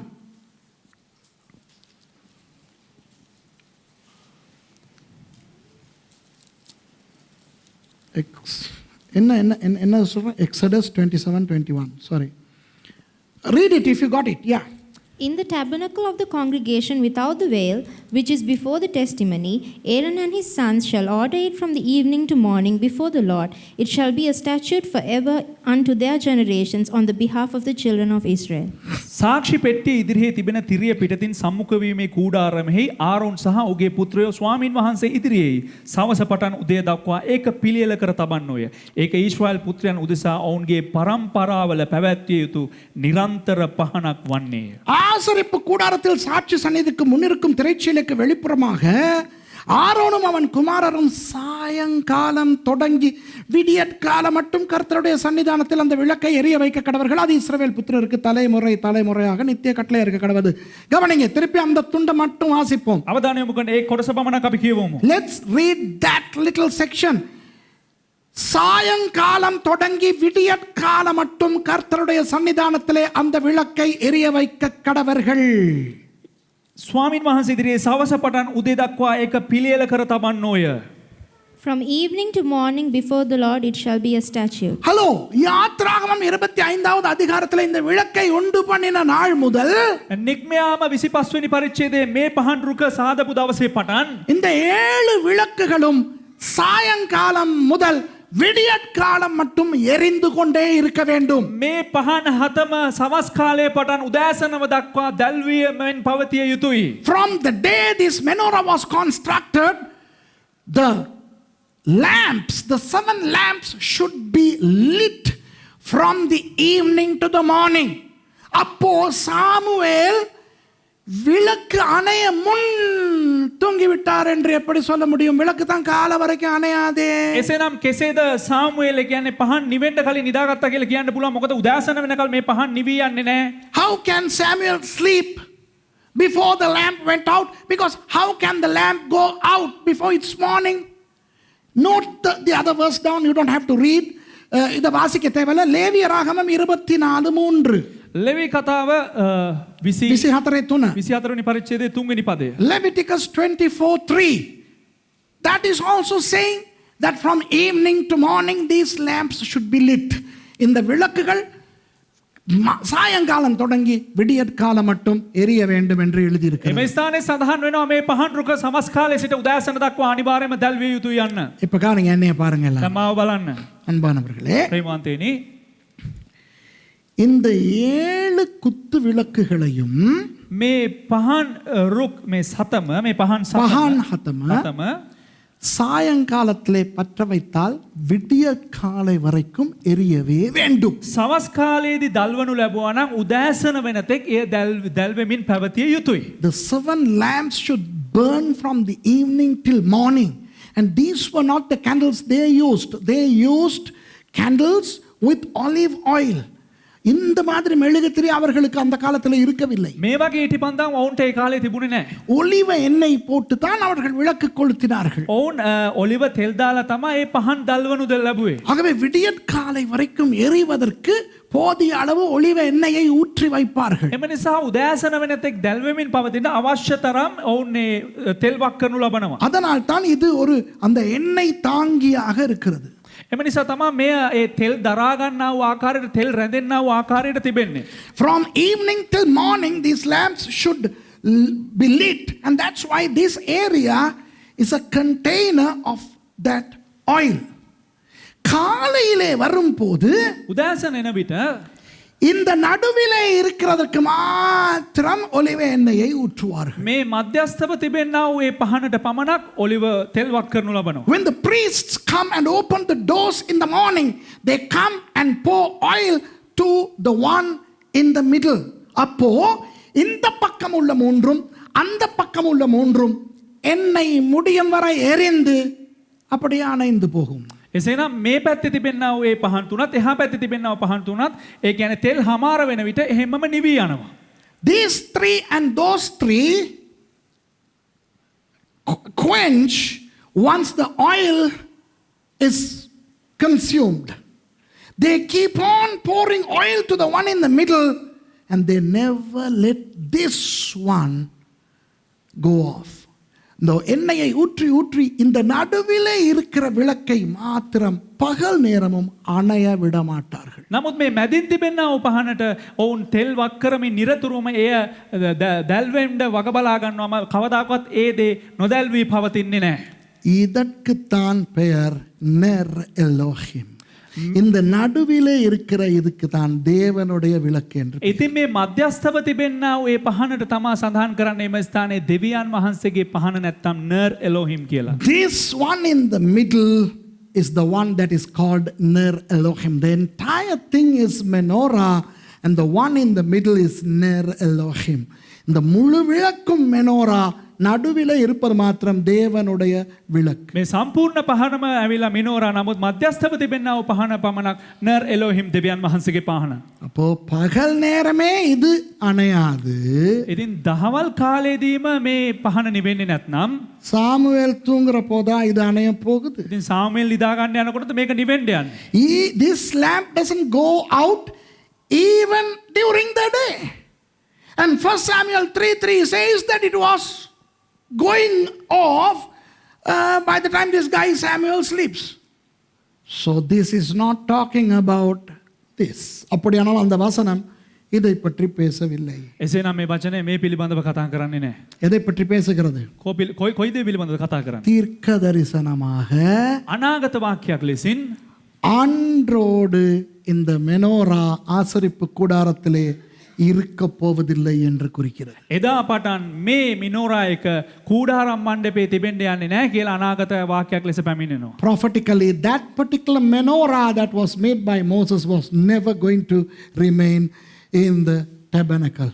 Funnily enough, the nation of Israel had backslidden and the Philistines came and burned that temple completely and they just took the ark of the covenant. உங்களுக்கு தெரியுமா, பெலிஸ்தியர்கள் வந்து அந்த ஆசரிப்பு கூடாரத்தை அப்படியே எரித்து போட்டு உடன்படிக்கை பெட்டியை மாத்திரம் கொண்டு போனார்கள். බලන්න දන්නවද පිලිස්සවරු පැමිණිලා ඒ කූඩාරම් මණ්ඩපයේ ගිනි තියලා එම ස්ථානයේ තිබෙනා වූ ගිවිසුම් පෙට්ටිය ඔවුන් රැගෙන ගියා. நீங்க பாருங்க, அதுக்கு பிறகு ඔබ බලන්න ඊට පසුව 1 சாமுவேல் 3:3க்கு பிறகு குத்து விளக்க பத்தி பழைய ஏற்பாடு எங்க பேசுதுன்னு பாருங்க. 1 සාමුවෙල් 3:3ට පසුව මේ මිනෝරා එක ගැන නැත්නම් පහන් රුක ගැන කොයි ස්ථානයේද පරණ ගිවිසුම තුල කතා කරන්න කියලා. பேசாது. කතා කරන්නේ. எங்க பேசுது தெரியுமா? කොයිදනද කතා කරන්නේ? சாலமோன் தேவாலயத்தை கட்டும் பொழுது 10 குத்து விளக்குகளை செய்து வைத்தார் என்று சொல்லும். සාලමොන් දේවමාලිගාව හදනකොට රන් පහන් රුක 10ක් හදලා තිබ්බා කියලා කතා කරනවා. When you read Chronicles, you'd see that when Solomon erected the temple, he made 10 menorahs. But the particular menorah that was made by Moses, gone. மோசே செய்தாரே அந்த மெனோரா, அது முடிந்து விட்டது. නමුත් මෝසෙස් හැදුවානේ මිනෝරාගේ පහන් රුක රත්තරන් වලින් ඒකේ කතාව අවසానයි එතන. அதை தீர்க்க தரிசனமாக வேதம் சொல்லுகிறது. கர்த்தருடைய விளக்கு அணையும் முன்னே சாமுவேல் படுத்துக் கொண்டிருந்தார். ඒ කියන්නේ අනාගත වාක්‍යයක් හැටියට කියනවා ස්වාමීන් වහන්සේගේ පහන නිවෙන්න කලින් මේ සාමුවෙල් නිදාගත්තා කියලා. That's why 1 Samuel 3:3 is prophetic, which says before the lamp of God was quenched, Samuel was asleep. Hey, aren't you shocked? உங்களுக்கு இது ஆச்சரியமா இல்லையா? මේක පුදුමයක් නෙවෙයිද ඔබලා? நம்ம வாசிக்கும் போது நமக்கு அது கணக்க lamp off light off பண்ணும்போது படுத்திருக்காரு போல இருக்கு. නෑ අපිට එක කියනකොට ගාන යන්නේ අනේ මේ ලයිට් එක ඔෆ් කරන්න කලින් නිදාගත්තා වගේ තියෙනවා අපිට. So for us it's like before the lights go off. No. You come there. நான் இதை எடுக்க போனேன். எத்தனை பேர் சந்தோஷமா இருக்கீங்க இதெல்லாம் படிக்கும்போது? කී දෙනෙක් සන්තෝෂයෙන් ඉන්නවද මේවා ඉගෙන ගන්නකොට? How many of you all are happy that you are learning something new? How many of you all say, hey, I'm learning a lot of new things. நிறைய புது காரியங்கள் படிச்சுக்கிறோம் எத்தனை பேர் சொல்றீங்க? අලුත් දේවල් ඉගෙන ගන්නවා කියලා කී දෙනෙක් කියනවද? Praise God. இப்போ உங்களுக்கு நான் பயங்கரமான சில விஷயங்களை சிலுவையோடு சம்பந்தப்பட்டு பேச போகிறேன். දැන් කුරුසියත් එක්ක සම්බන්ධ කරලා භයානක දේවල් ඔබලට මම කියලා දෙන්න යනවා. I'm going to talk to you about the cross. I'm going to take this away. இதை எடுக்க போறேன், இல்ல புதுசா ஒன்று வைக்க போறேன். දැන් මෙතන මේක ඉවත් කරලා අලුතෙන් කැන්ඩල් එකක් තියන්න යනවා. I'm taking this away and I'm placing a new one. We don't need this anymore. This is just for the size sake. No spiritual significance. அந்த பழைய லாம்பை எடுத்து புதுசா வைக்கிறதுல எதுவும் ஆவிக்குரிய அர்த்தம் இருக்குமோ? இல்ல ஒன்றும் கிடையாது. මේ පරණ දේ අයින් කරලා අලුතෙන් ඉටිපන්දමක් තියෙන එකේ මොකක් හරි ආත්මික රහසක් තියෙන නෑ. ඒක කිසිම දෙයක් එහෙම නෑ. ஒன்றும் கிடையாது. நான் சொன்னேனே உங்களுக்கு මම ඔබලට කිව්වනේ இந்த அவ்வளவு விளக்குகளும் சாயங்காலம் முதல் விடியற்காலை வரைக்கும் எரியும் என்று. මේ සෑම පහනක්ම සමස් කාලයේ සිට උදෑසන දක්වා දැල් වෙනවා කියලා.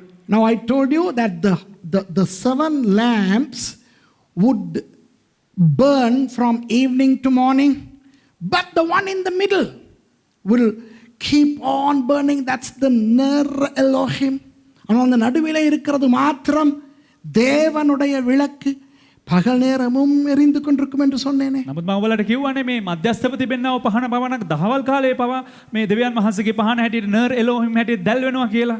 இப்போ மாலையிலே ஆசாரியர்கள் வரும்போது දැන් මේ පූජකයෝ ওই පැමිණෙන අවස්ථාවේ හවස පැමිණෙන විට இவற்றை பற்ற வைக்க வேண்டுமே.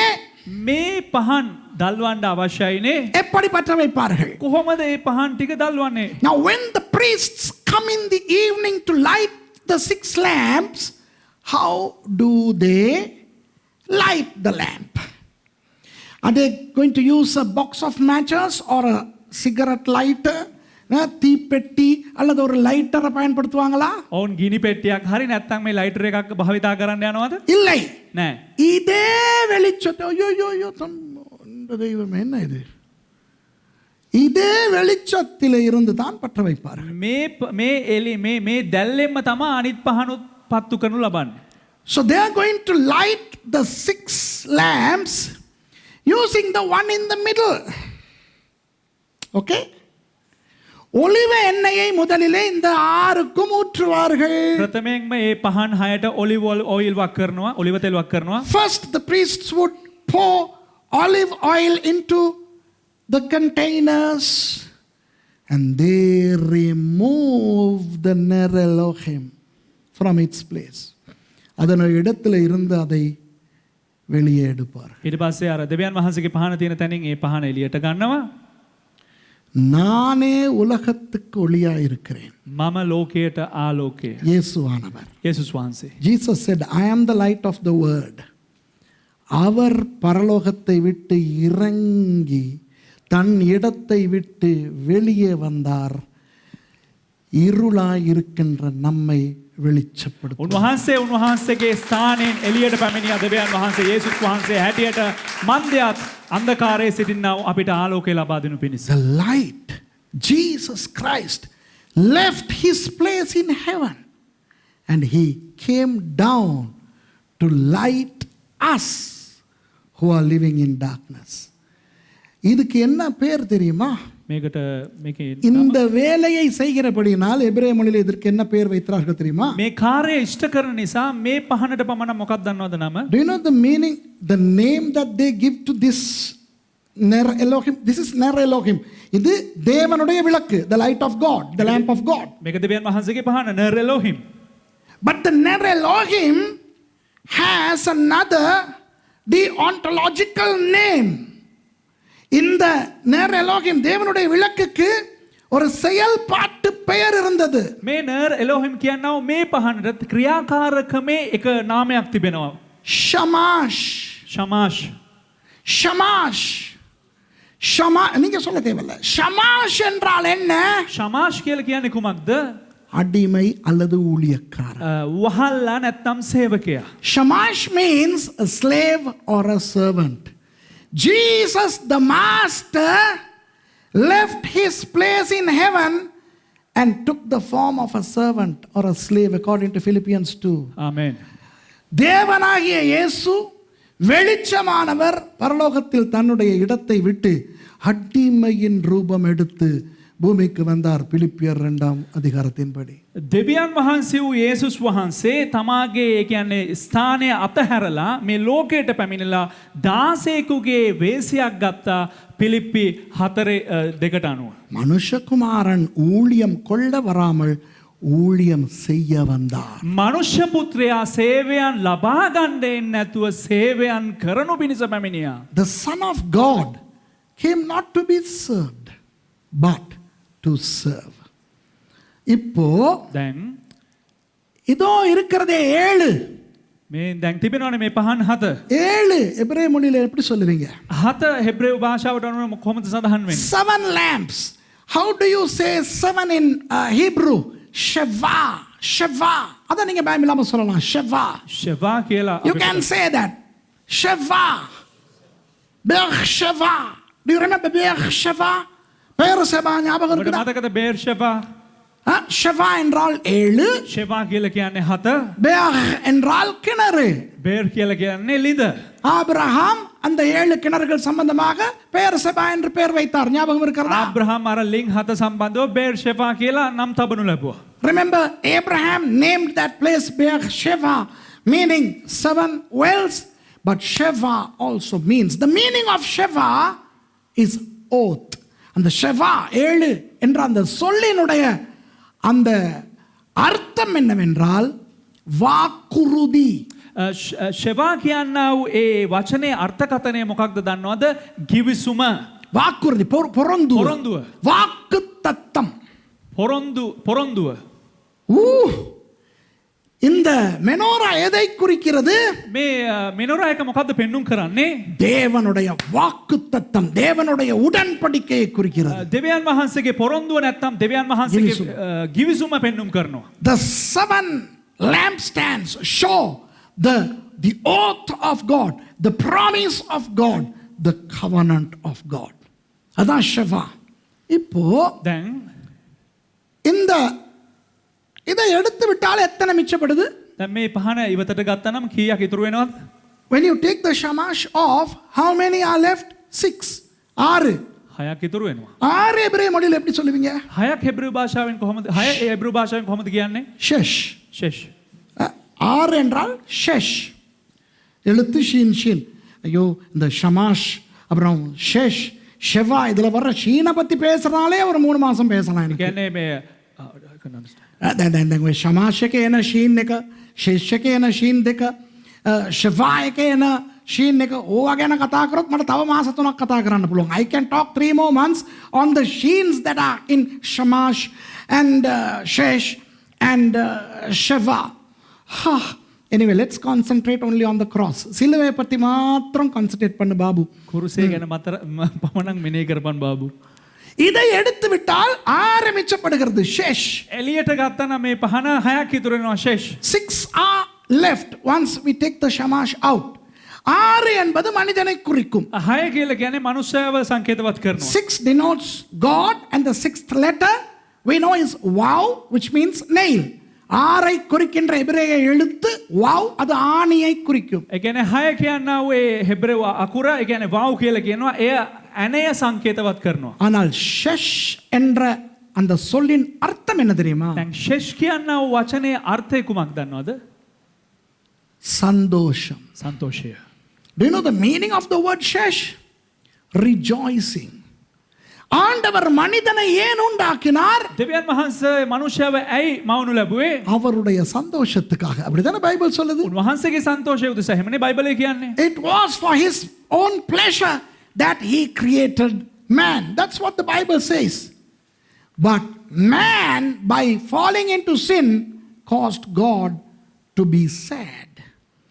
மனிதன் பாவத்தில் விழுந்தபடியினால் ஆண்டவரை துக்கப்படுத்தி விட்டான்.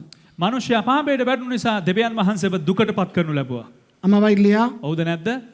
இப்போ දැන් ஷமாஷ் இயேசுவானவர் அங்கே இருந்து வந்து ஷமாஷ் මෙතන සිට එළියට පැමිණ යේසුස් වහන්සේ එළියට පැමිණ அணைந்து போயிருக்கும் இந்த 6 விளக்குகளையும் ஏற்றி අනිත් நிவிலாகியவே பஹான் ஹய தல்வா மறுபடி மனிதன் இழந்த சந்தோஷத்தை பெற்றுக் கொடுக்கிறார். මනුෂ්‍යයා අහිමි කරගත්තා වූ සන්තෝෂය නැවත ලබා දුන්නා. Jesus left his place as a slave, Shamash, to come down to light these 6 lamps and bring back the joy that man lost. And that's why Philippians 4:4 says, rejoice in the Lord always. And I say again, rejoice. அதனால் தான் பிலிப்பியர் 4:4 சொல்லுகிறது, கர்த்தருக்குள் எப்பொழுதும் சந்தோஷமாயிருங்கள். மறுபடியும் சொல்லுகிறேன், சந்தோஷமாயிருங்கள். එම නිසා තමයි පිලිපි 4:4 කියන්නේ ස්වාමින් වහන්සේ තුල ප්‍රීති වෙන්න නැවත වතාවක් කියමි ප්‍රීති වෙන්න කියලා. நம்முடைய சந்தோஷம் எங்கே இருக்கிறது? අපේ සන්තෝෂය කොහෙද තිබෙන්නේ? கிறிஸ்துவுக்குள்ளே. ක්‍රිස්තුස් වහන්සේ තුල. Where do we have our joy? In Christ. இப்போ දැන් இதை நான் உங்களுக்கு திரையிலே போட்டிருக்கிறேன் பாத்தீங்களா? මම මේක තිරේ ඔබලාට දමා තිබෙනවා ඔබට දිස් වෙනවා. Look at this. I have posted them. Shiva. That's சிங்களத்தில் பெருசா பிள்ளை எழுதியிருக்கு இல்லையா? இல்லை சரி. ஷமாஷ் ஷேஷ் ஷவா. பாருங்க, ஷமாஷ் ஊழியக்காரர் அல்லது அடிமை. ஷமாஸ் வஹல்லா. ஷமாஷ் the slave. ஷேஷ் 6 rejoice. ෂෙෂ් ඒ කියන්නේ සන්තෝෂය. ஷவா the oath promise. ෂෙවා ඒ කියන්නේ පොරොන්දුව. வாக்குத்தத்தம். இப்போ அதை நான் உங்களுக்கு சொல்லுகிறேன். දැන් මම ඒක ඔබලාට විග්‍රහ කරන්නම්. மனிதன் பாவத்திலே விழுந்து போனபடியினால் මනුෂ්‍යයා පාපයට වැටුණු නිසා இருள் அவனை மூடிக்கொண்டது. අන්ධකාරය ඔහුව වසා ගත්තා. When man sinned, the darkness has now covered him, entered him. And Jesus, the Ner Elohim, left his place in heaven, became the Shamash, the slave, to light us up. Ner Elohim, தேவனுடைய விளக்காகிய நானே வெளிச்சம் என்கின்ற இயேசுவானவர். නේර් එලෝහිම් ඒ කියන්නේ දෙවියන් වහන්සේ ඒ කියන්නේ මමම ආලෝකය කියනවා යේසුස් වහන්සේ. பரலோகத்தை விட்டு வந்து ස්වර්ගයේ අතහැර පැමිණ நமக்கு வெளிச்சத்தை கொடுக்க வந்தார். අපිට ආලෝකය දෙන්න පැමිණුණා. நமக்கு வெளிச்சத்தை கொடுப்பதன் மூலம் අපිට ආලෝකය දෙන දෙයින් தனது வாக்கு தத்தத்தை நிறைவேற்றினார். තමාගේ පොරොන්දුව ඉෂ්ට කරනු ලැබුවා. He kept his promise. Hallelujah. Are you happy about that? ඔබ ඒ පිළිබඳව සන්තෝෂයිද? இப்பதான் நான் உங்களுக்கு ஒரு இன்ட்ரெஸ்டிங்கான விஷயம் சொல்லிக் கொடுக்க போறேன். இதோட முடிப்பேன், பயப்படாதீங்க. දැන් තමා මම ඔබලාට වැදගත් දෙයක් කියලා දෙන්න යන්නේ. මේ සමග මම අවසන් කරන්න යනවා. I am going to teach you something very interesting. Coming to the cross. சிலுவைக்கு வரப்போகிறோம். දැන් අපි කුරුසයට එන්න යනවා. இவ்வளவு நாள் என்ன படித்தோம்? 7 வாரங்களாக. අපි සති 7ක් තුර පුරාවට අපි කුමක්ද ඉගෙන ගත්තේ? What did we study throughout the foregone 7 Sundays? The 7 statements of Jesus. இயேசுவானவருடைய 7 வாக்கியங்கள். යේසුස් වහන්සේගේ කුරුසියේ ප්‍රකාශයන් 7ක් ඕද නැද්ද? அதற்கும் இந்த மெனோராவுக்கும் சம்பந்தம் இருக்கிறதா? එයටත් මේ මිනෝරා එකටත් සම්බන්ධතාවයක් තිබෙනවා. Is there any connection between those 7 statements of Jesus and the menorah? Of course, yes. Shamash. ඔව්. ෂමාස්. ஊழியக்காரர் இறங்கினார். ෂමාස් නැත්නම් සේවකයා. அவர் சிலுவையிலே சொன்ன முதலாவது வார்த்தை என்ன? උන්වහන්සේ කුරුසියේ කිව්ව පළවෙනි වචනේ කුමක්ද? பிதாவே இவர்களை மன்னியும், தாங்கள் செய்வது இன்னதென்று அறியாதிருக்கிறார்கள். පියාණනි මවුන්ට සමාව දෙනු මැනව ඔවුන් කරන දේ ඔවුන් නොදැන සිටිනවා. Father, forgive them, for they not know what they do. What does that mean? அதனுடைய அர்த்தம் என்ன? එහි අර්ථය කුමක්ද? அவர்கள் தண்டிக்கப்பட தகுதியானவர்கள், ඔවුන්ට දඬුවම ලබා දෙන්න සුදුසු පුද්ගලයන්. ஆனால் நான் அவர்களுக்கு இரக்கம் செய்ய விரும்புகிறேன். නමුත් මම ඔවුන්ට මගේ කරුණාව මම දක්වනවා. They are worthy to be judged, punished for what they did, but I want to show them my mercy. இரக்கம், தேவனுடைய இரக்கம் தான் முதலாவது வாக்கியம். දෙවියන් වහන්සේගේ කරුණාව තමයි පළවෙනි වචනය. The mercy of God. Hey, you and I are here in Christendom, and then we are going to make it to heaven because of God's mercy. Amen. நானும் நீங்களும் இங்கே உட்கார்ந்து இருக்கிறோம், பரலோகத்துக்கு போக போறோம். ஏன் தெரியுமா? தேவனுடைய இரக்கம். ඔබත් මමත් මේ ස්ථානයේ අසුන්ගෙන සිටිනවා. මන්දයත් අපි ස්වර්ගයට යනු පිණිස ඇයි කියලා කිව්වොත් ඒ දෙවියන් වහන්සේගේ කරුණාව නැත්නම් අනුග්‍රහය නිසා. தேவனுடைய இரக்கம் மாத்திரம் இல்லாவிட்டால் දෙවියන් වහන්සේගේ කරුණාව නොමැතිනම් நாம் அழிந்து போவோம், நரகத்துக்கு போவோம். අපි විනාශ වෙලා යයි, අපි නරකාදියට යයි. If not for the mercy of God, we would have died. Okay? இரண்டாவது வாக்கியம் இயேசு என்ன சொல்லுகிறார்? දෙවැනි වචනේ යේසුස් වහන්සේ මොකද ප්‍රකාශ කළේ? இன்றைக்கு நீ என்னுடனே கூட பரதீசில் இருப்பாய். අද නුඹ මා සමගම පාරාදීසයේ සිටී කිව්වා. Second, Jesus says, today you shall be with me in paradise. To who? A thief who was condemned and dying for his atrocities. தனது தவறுகளுக்காக சிலுவையிலே செத்து தண்டிக்கப்பட்டு கொண்டிருந்த ஒருவனுக்கு சொல்லுகிறார். තමාගේ වැරද්ද නිසා කුරුසියේ දඬුවමට පත් වෙලා සිටියේ එක පුද්ගලයෙකුට කියනවා. பரதீசுக்கு போறதுக்கு உனக்கு தகுதி இல்லடா, පාරාදීසයට යන්න ඔබට කිසිම සුදුසුකමක් නැහැ. ஆனா நான் அந்த தகுதியை உனக்கு தருகிறேன். නමුත් ඒ සුදුසුකම මම නුඹට ලබා දෙන්නම්. You are not worthy to go to paradise, but I give you the worth. That is called charis. That is called han in Hebrew. That's called grace. அதுதான் கிருபை. එය තමා අනුග්‍රහය. பெற்றுக்கொள்ள தகுதி இல்லாத ஆசீர்வாதத்தை பெற்றுக்கொள்ளுதல். ලබා ගැනීමට නුසුදුසු ආශිර්වාදයක් ලබා ගැනීම. Jesus gave the unmerited favor to that thief and to all of us. நம்ம எல்லாருக்கும் அந்த கிருபை அவர் கொடுத்திருக்கார். தட்டுங்க අපි தட்டுங்க සියලු கையை. දෙනාටත් ඒ අනුග්‍රහය උන්වහන්සේ ලබා දීලා තියෙනවා. மூன்றாவதாக இயேசுவானவர் சொல்லுகிறார், තුන්වෙනුව යේසුස් වහන්සේ කියනවා ஸ்திரியே இஷா, இதோ உன் மகன். ස්ත්‍රිය ඉෂා මෙන්න නුඹේ පුත්‍රයා. யோவானை பார்த்து சொல்றார், அதோ உன் தாய். යොහානු බලලා කියන මෙන්න නුඹේ මෑණියෝ කියලා. Jesus says, Isha, woman, he is your son. And hey, John, he is your mom. இயேசு ரெண்டு பொறுப்புகளை நிறைவேற்றினார். යේසුස් වහන්සේ වගකීම් දෙකක් ඉෂ්ට කරනු ලැබුවා. Jesus accomplished two responsibilities. One as the Messiah, ஒன்று மேசியாவாக. එකක් මේසිස් වහන්සේ හැටියට சர்ப்பத்தின் தலையை நசுக்குகிற அந்த ஸ்திரீயின் வித்தாக. සර්පයාගේ ඒ හිස පොඩි කරනු ලැබූ ඒ ස්ත්‍රියගේ බීජය හැටියට. As the Messiah, as the seed of the woman who crushed the head of Satan. Number two, as the Son of Man to his biological mother. He executed his earthly responsibility perfectly.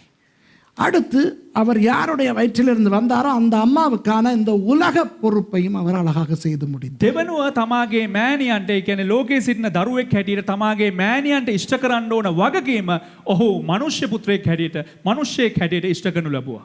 Do you understand? புரியுதா உங்களுக்கு? ඔබට වැටහෙනවද? அவருடைய பொறுப்பு, ஆவிக்குரிய பொறுப்பு, ඔහුගේ වගකීම ආත්මික වගකීම, சரீர பிரகாரமான பொறுப்பு. ඒ වගේම උන්වහන්සේගේ ශාරීර ප්‍රකාර වූ වගකීම. His spiritual responsibility and the physical responsibility.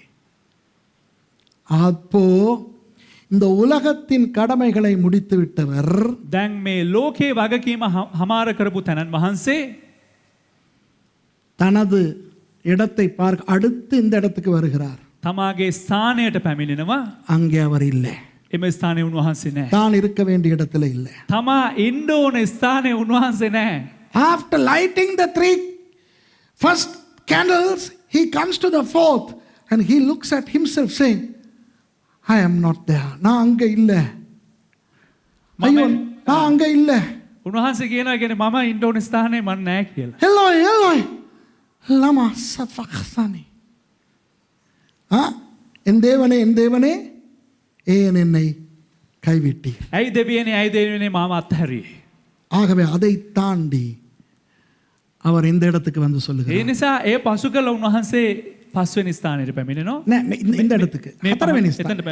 හතරවෙනි ස්ථානයට இந்த පැමිණෙනවා. இடத்துல சொல்றார், நான் தனியா இருக்கிறேன், என் பக்கத்துல யாருமே இல்லை. මම තනියම ඉන්නවා, මා ළඟ කිසිම කෙනෙක් නැහැ. Look, he's saying there is nobody next to me. I am lonely. புரியுதா உங்களுக்கு? වැටහෙනවද බලන්න? அடுத்து මීළඟට அவர் சொல்லுகிறார், උන්වහන්සේ කියනවා எங்கப்பா இது, நான் வறண்டு போய் விட்டேன். මම වියලී ගොස් තිබෙනවා, විචලනයට පත් වෙලා ඉන්නවා. I am dry. இந்த இடத்துல ஒரு அற்புதம் நடக்கிறது. මේ ස්ථානික හාස්කමක් සිද්ධ වෙනවා. இயேசுவானவர் எப்போதோ மரித்து போயிருக்க வேண்டும். යේසුස් වහන්සේ කොයි අවස්ථාවකද උන්වහන්සේ මැරෙන්න අවශ්‍යයි. Jesus should have died a long while earlier. Why? Because his body no longer has any blood or water. He was completely dehydrated. I have taught you that. இயேசுவானவருடைய உடம்பு இரத்தத்தாலும் தண்ணீராலும் வறண்டு போயிருந்தது என்று நான் உங்களுக்கு சொல்லிக் கொடுத்தேன். ஆமாவா இல்லையா? මම ඔයාලට කියලා දුන්නා යේසුස් වහන්සේගේ ශාරීරියේ ජලයෙන්ුත් ඒ වගේම ලේවලිනුත් ඒවා ගිහිල්ලා විචලනයට පත් වුණ වියලුණු ශරීරයක් තිබ්බේ කියලා. ஏன்? ඇයි? அவர் செத்து போயிருக்க வேண்டும். උන්වහන්සේ මැරෙන්න අවශ්‍යයි, මැරිලා ඉන්න ඕනේ He අවස්ථාව. should have died, but he lived miraculously until he laid down his life. அவர் செத்திருக்க வேண்டும். උන්වහන්සේ මැරෙන්න අවශ්‍යයි. ஏன் அவர் சாகவில்லை தெரியுமா? නමුත් ඇයි උන්වහන්සේ මියදුනේ නැත්තේ? அவரை யாரும் கொல்ல முடியாது. කිසිම කෙනෙකුට උන්වහන්සේව ඝාතනය කරන්න බෑ. அவரே தன்னுடைய ஜீவனை கொடுக்க வேண்டும். උන්වහන්සේම තමාගේ ජීවනය පුද කර යුතුයි. Nobody can kill him. He has to lay his life down. That's why he was alive miraculously without blood and water.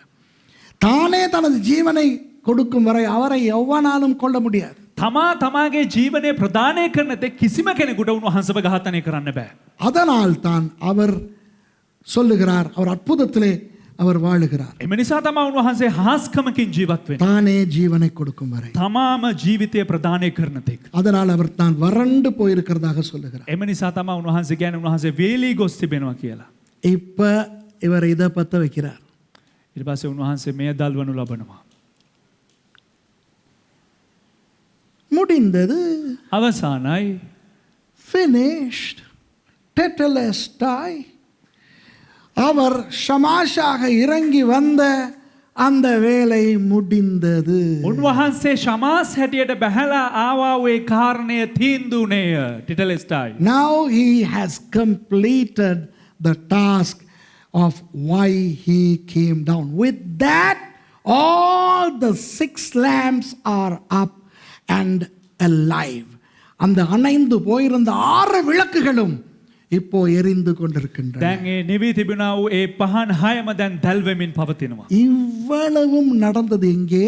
මේ සෑම දෙයක්ම සිද්ධ වුණේ කොහෙදද? சிலுவையிலே. කුරුසයේදී. All these happened on the cross. கடைசியாக முடிந்தது என்று சொன்னவர் சொல்லுகிறார், අවසානයේට තීන්දුව කියපු තනන් වහන්සේ කියනවා, பிதாவே පියාණනි உமது கையில் எனது ஆவியை ஒப்புக் கொடுக்கிறேன். ඔබ වහන්සේගේ හස්තයට මගේ ආත්මය බාර කරනවා. Father, done. To your hands I give my spirit. Hallelujah. ආමෙන්. என்ன அழகாக சிலுவையிலே அணைந்து போயிருந்த மெனோராவை இயேசுவானவர் பற்ற வைத்தார் என்று பாருங்கள். කෙතරම් ලස්සනට නිවි ගිහිලා තිබ්බා වූ ඒ පහන් රුකේ තිබෙන්නා වූ ඒ පහන් යේසුස් වහන්සේ කුරුසයේදී දැල්වුවද කියලා බලන්න. See how beautifully Jesus lit the menorah all over again on the cross. இப்போ வெளிப்படுத்தலில் நீங்கள் பார்க்கும் பொழுது දැන් ඔබ එළිදරව් පොත බලන විට ஒரு பயங்கர ரகசியத்தை உங்களுக்கு சொல்லிக் கொடுக்க போறேன். එක භයානක වූ රහසක් ඔබලට කියලා දෙන්න යනවා. இதோடு முடிக்க போறேன். මේ සමගම අවසන් කරන්න යනවා. I'm going to conclude with a huge mystery. வெளிப்படுத்தின விசேஷத்தை நான் 43 பாகங்களில் கற்றுக் கொடுத்திருக்கிறேன். එළිදරව් පොතේ මම කොටස් 43ක් උගන්වලා තිබෙනවා. I have taught the book of Revelation, but I am going to say something that I have never told anybody before. யாருக்குமே முன்பு எப்பொழுதும் நான் சொல்லிக் கொடுக்காத ஒன்றை நான் சொல்லிக் கொடுக்க போகிறேன். මේට කලින් කිසිම කෙනෙකුට මම කිසිම තැනක කියලා දීලා නැති දෙයක් දැන් කියලා දෙන්න යනවා. வெளிப்படுத்தல் 1 அதிகாரத்திலே இயேசுவானவர் எங்கே நிற்கிறாராம்? එළිදරව් පළවෙනි පරිච්ඡේදයේ යේසුස් වහන්සේ කොහෙද ඉන්නේ? திருப்பி வாசிக்க தேவையில்லை, ஞாபகத்துல சொல்லுங்க. නැවත කියවන්න අවශ්‍ය නැහැ. ඔබ මතකයෙන් කියන්න. Now, where was Jesus when Jesus spoke in the book of Revelation chapter 1? பொன் குத்து விளக்குகளின் மத்தியிலே, රන් පහන් රුක මැද, in the middle of the candlesticks. அப்போ ஆம், இதுதான் பொன் குத்து விளக்கு. ඔව් දැන් මේක තමයි රන් පහන් රුක. நடுவிலே தான் னர் எலோஹிம் அல்லது ஷமாஷ் இருக்கிறது தெரியும். ඔව් මැද තමයි නේර් එලොහිම් නැත්නම් ශමාෂ් ඉන්නේ කියලා අපිට වැටහෙනවා. We know that this is the menorah, the 7 lamps, and right in the middle is ner Elohim Shamash. ஆதியாகமம் 1:1 என்ன சொல்லுகிறது? උත්පත්ති 1:1 කුමක්ද කියන්නේ? What does Genesis 1:1 say? Bereshit bara Elohim et. Aleph wa tau, alpha omega. Hashamayim wa et haaretz. அப்போ அந்த et என்பது aleph tau இயேசு ஆனவர் என்று நான் உங்களுக்கு சொல்லி கொடுத்திருக்கிறேன். ඉතින් එඩ් කියලා කියන්නේ ආලෙෆ් ටව් යේසුස් වහන්සේ කියලා මම ඔයාලට කලින් උගන්වලා I තිබුණා. have taught you et is aleph wa tau, which means alpha and omega. So bereshit bara Elohim et hashamayim wa et haaretz shows that Jesus is right in the middle. Fine, that's okay. அதெல்லாம் நல்லது. ඒවා සෑමදේම හොඳයි. ஆனால் வெளிப்படுத்தல் 1 அதிகாரத்திலே பொன் குத்து விளக்கின் நடுவிலே என்று இல்லையே. නමුත් මේ එලිතරව පොතේ පළවෙනි පරිච්ඡේදයට අනුව ඒ කියන්නේ රන් පහන් රුක මැද කියලා නෑනේ. It doesn't say in the middle of the lampstand. In the middle of the lampstands, ஏழு பொன் குத்து விளக்குகளின் மத்தியிலே. රන් පහන් රුක් මැද.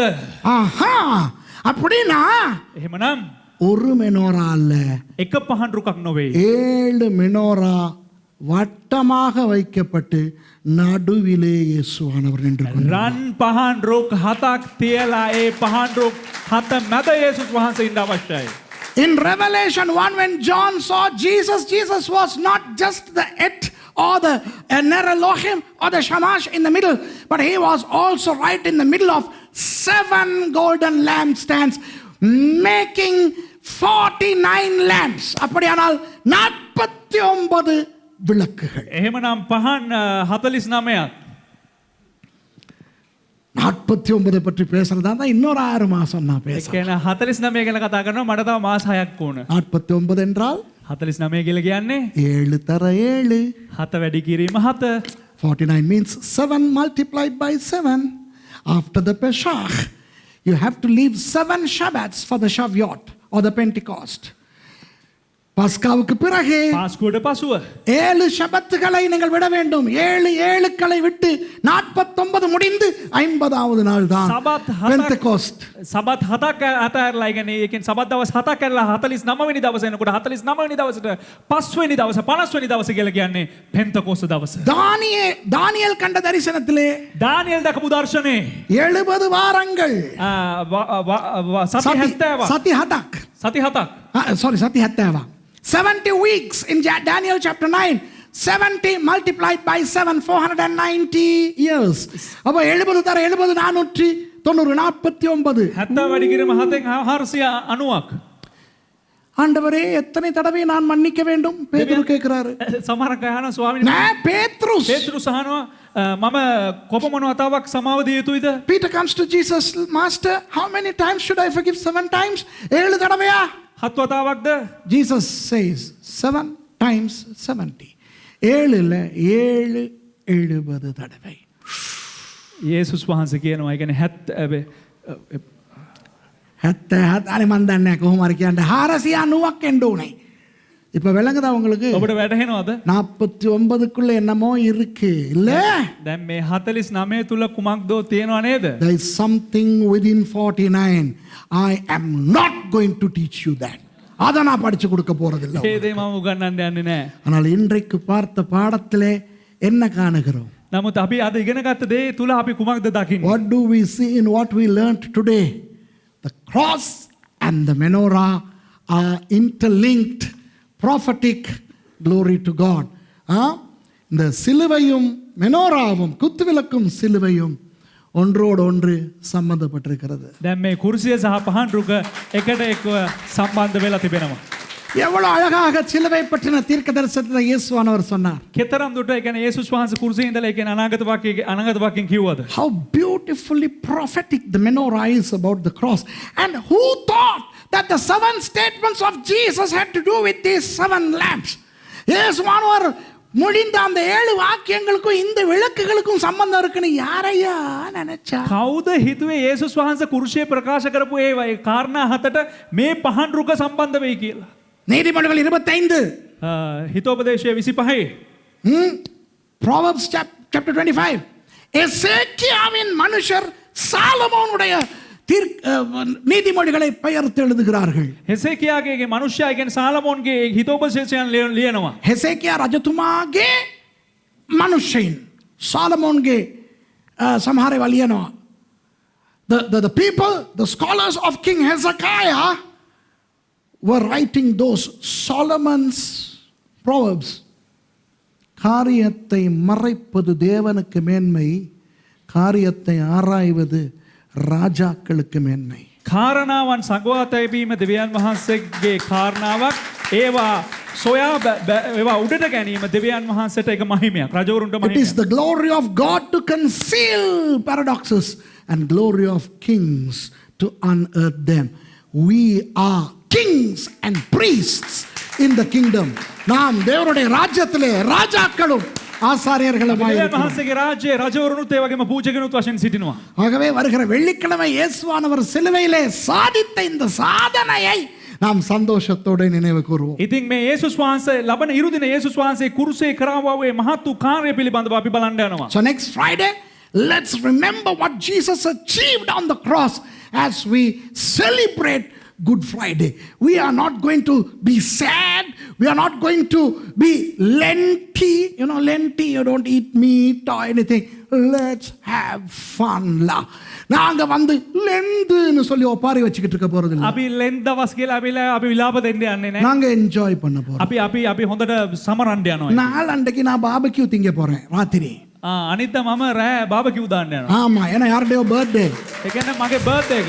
Day after tomorrow somebody's birthday. So I'm going to have barbecue. So praise God. Hey, சந்தோஷமா இருக்கீங்களா? சந்தோஷமா இருக்கீங்களா? Are you happy? Are you happy? What do you say to this? I'm excited. Our God is great. Gadol Adonai. Amen. Gadol Yahweh Yeshua HaMashiach. ஆண்டவர் பெரியவர். Hallelujah. Amen. சர்வ வல்லமையுள்ள ஆண்டவரே, எழுந்திருங்க. சர்வ வல்லமையுள்ள ஆண்டவரே, සර්ව බලධාරී දෙවියන් වහන්සේ அன்று மோசேக்கு யாத்ராகமம் 25 இந்த குத்து விளக்கை செய்ய சொல்லி அதற்குள்ளே சிலுவையை நீங்கள் மறைத்தீர்கள் அப்பா. එදා නික්මයාම පොතේ 25 වෙනි පරිච්ඡේදයේ ඔබ වහන්සේ මෝසෙස්ට මේ පහන් රුක හදන්න කියලා ඔබ වහන්සේ ඒ කුරුසිය මේ පහන් රුක මත ඔබ වහන්සේ සංවාද Lord, you commanded Moses to build the menorah in which you concealed the secrets of your cross. And today you explained us the paradox, and thank you for that.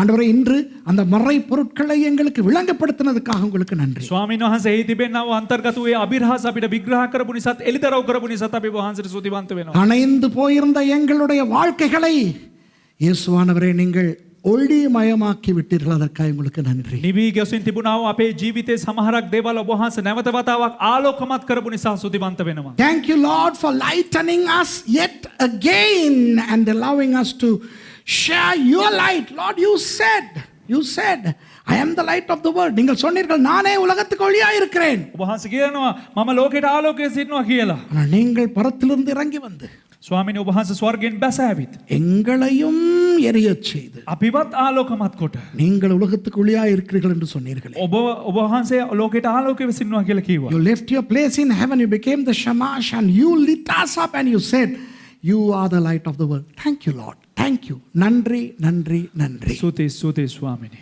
இந்த வாரம் எங்களோடு நீங்கள் இருந்து இந்த சிலுவையின் வெற்றியை நாங்கள் கொண்டாட பிசாசினுடைய தோல்வியை அவனுக்கு ஞாபகப்படுத்த உதவி செய்யுங்கள். ස්වාමීනි, මේ සතිය ඔබ වහන්සේ තමක ජීවත් වෙලා ස්වාමීන් වහන්සේ ඔබ වහන්සේ කුරුසයේ කෙරදී අපිට මෙනෙහි කරමින් යක්ෂයාගේ පරාජය ගැන අපිට සන්තෝෂයෙන් සිටින්න ඔබ වහන්සේ උපකාර කරනවා. Lord, help us to have a wonderful bright week, and may we remind the devil of his defeat. And Lord, when we come next Sunday to remember the resurrection, give us a wonderful resurrection Sunday next Sunday, Lord. அன்றைய அடுத்த ஞாயிற்றுக்கிழமை நாங்கள் உயிர்த்தெழுந்த ஞாயிறு ஆராதனைக்கு வரும் பொழுது ස්වාමීනි, අපේ එල්නාව ඉරුදින අපේ උත්ථානයේ වූ දවසේ සමරන අවස්ථාවේදී இந்த மகிமையான ஆராதனைக்குள்ளே நாங்கள் வர உதவி செய்யுங்கள். අපිට මහිමාන්විත වූ දේව මෙහෙකට පැමිණෙන්න ඔබ වහන්සේ උපකාර කරන්න. இயேசுவின் நாமத்தில் பிதாவே. යේසුස් වහන්සේගේ නාමයෙන් පියාණන්. In the name of Jesus. Amen. Now may the grace of our Lord Jesus Christ, the love of God, and the fellowship of the Holy Spirit rest and abide with us till the parousia, the coming of the Lord Jesus. දැන් අපගේ පියු දෙවියන් වහන්සේගේ ප්‍රේමයද, පුත්‍ර වූ යේසුස් ක්‍රිස්තුස් වහන්සේගේ කරුණාවද, ශුද්ධාත්මයන් වහන්සේගේ මඟ පෙන්වීමද, යේසුස් වහන්සේගේ දෙවැනි පැමිණීමත් එක්ක අප සියලුම දෙනා හා සමග තිබේවා. பிதாவாகிய தேவனுடைய அன்பும் குமாரனாகிய இயேசு கிறிஸ்துவினுடைய கிருபையும் பரிசுத்த ஆவியானவருடைய வழிநடத்துதலும் ஐக்கியமும் இயேசு கிறிஸ்துவின் இரண்டாவது வருகை பரியந்தம் நம் அனைவரோடும் கூட இருப்பதாக. ஆமென். என் ஆத்துமாவே கர்த்தரை ஸ்தோத்திரி, என் முழு உள்ளமே அவருடைய பரிசுத்த நாமத்தை ஸ்தோத்திரி. என் ஆத்துமாவே கர்த்தரை ஸ்தோத்திரி, அவர் செய்த සකල උපකාරණයන් මරවාදේ. මගේ ආත්මය ස්වාමීන්ට ප්‍රශංසා කරව, මා තුළ ඇති සියල්ල උන්වහන්සේගේ ඇති ශුද්ධ නාමයට ප්‍රශංසා කරව. මාගේ ආත්මය ස්වාමීන්ට ප්‍රශංසා කරව, උන්වහන්සේගේ උපකාර සියල්ල සිහි නැති නොකරව. ආමෙන්. බරාකි නෆ්ෂියත් යාවේ වකෝල් කරබායත් ෂම්කඩාෂෝ, බරාකි නෆ්ෂියත් யாவே வல்டியாக்கி கோல் கிமாலோ. ஆமென். போய் வாருங்கள். God bless you. God bless you.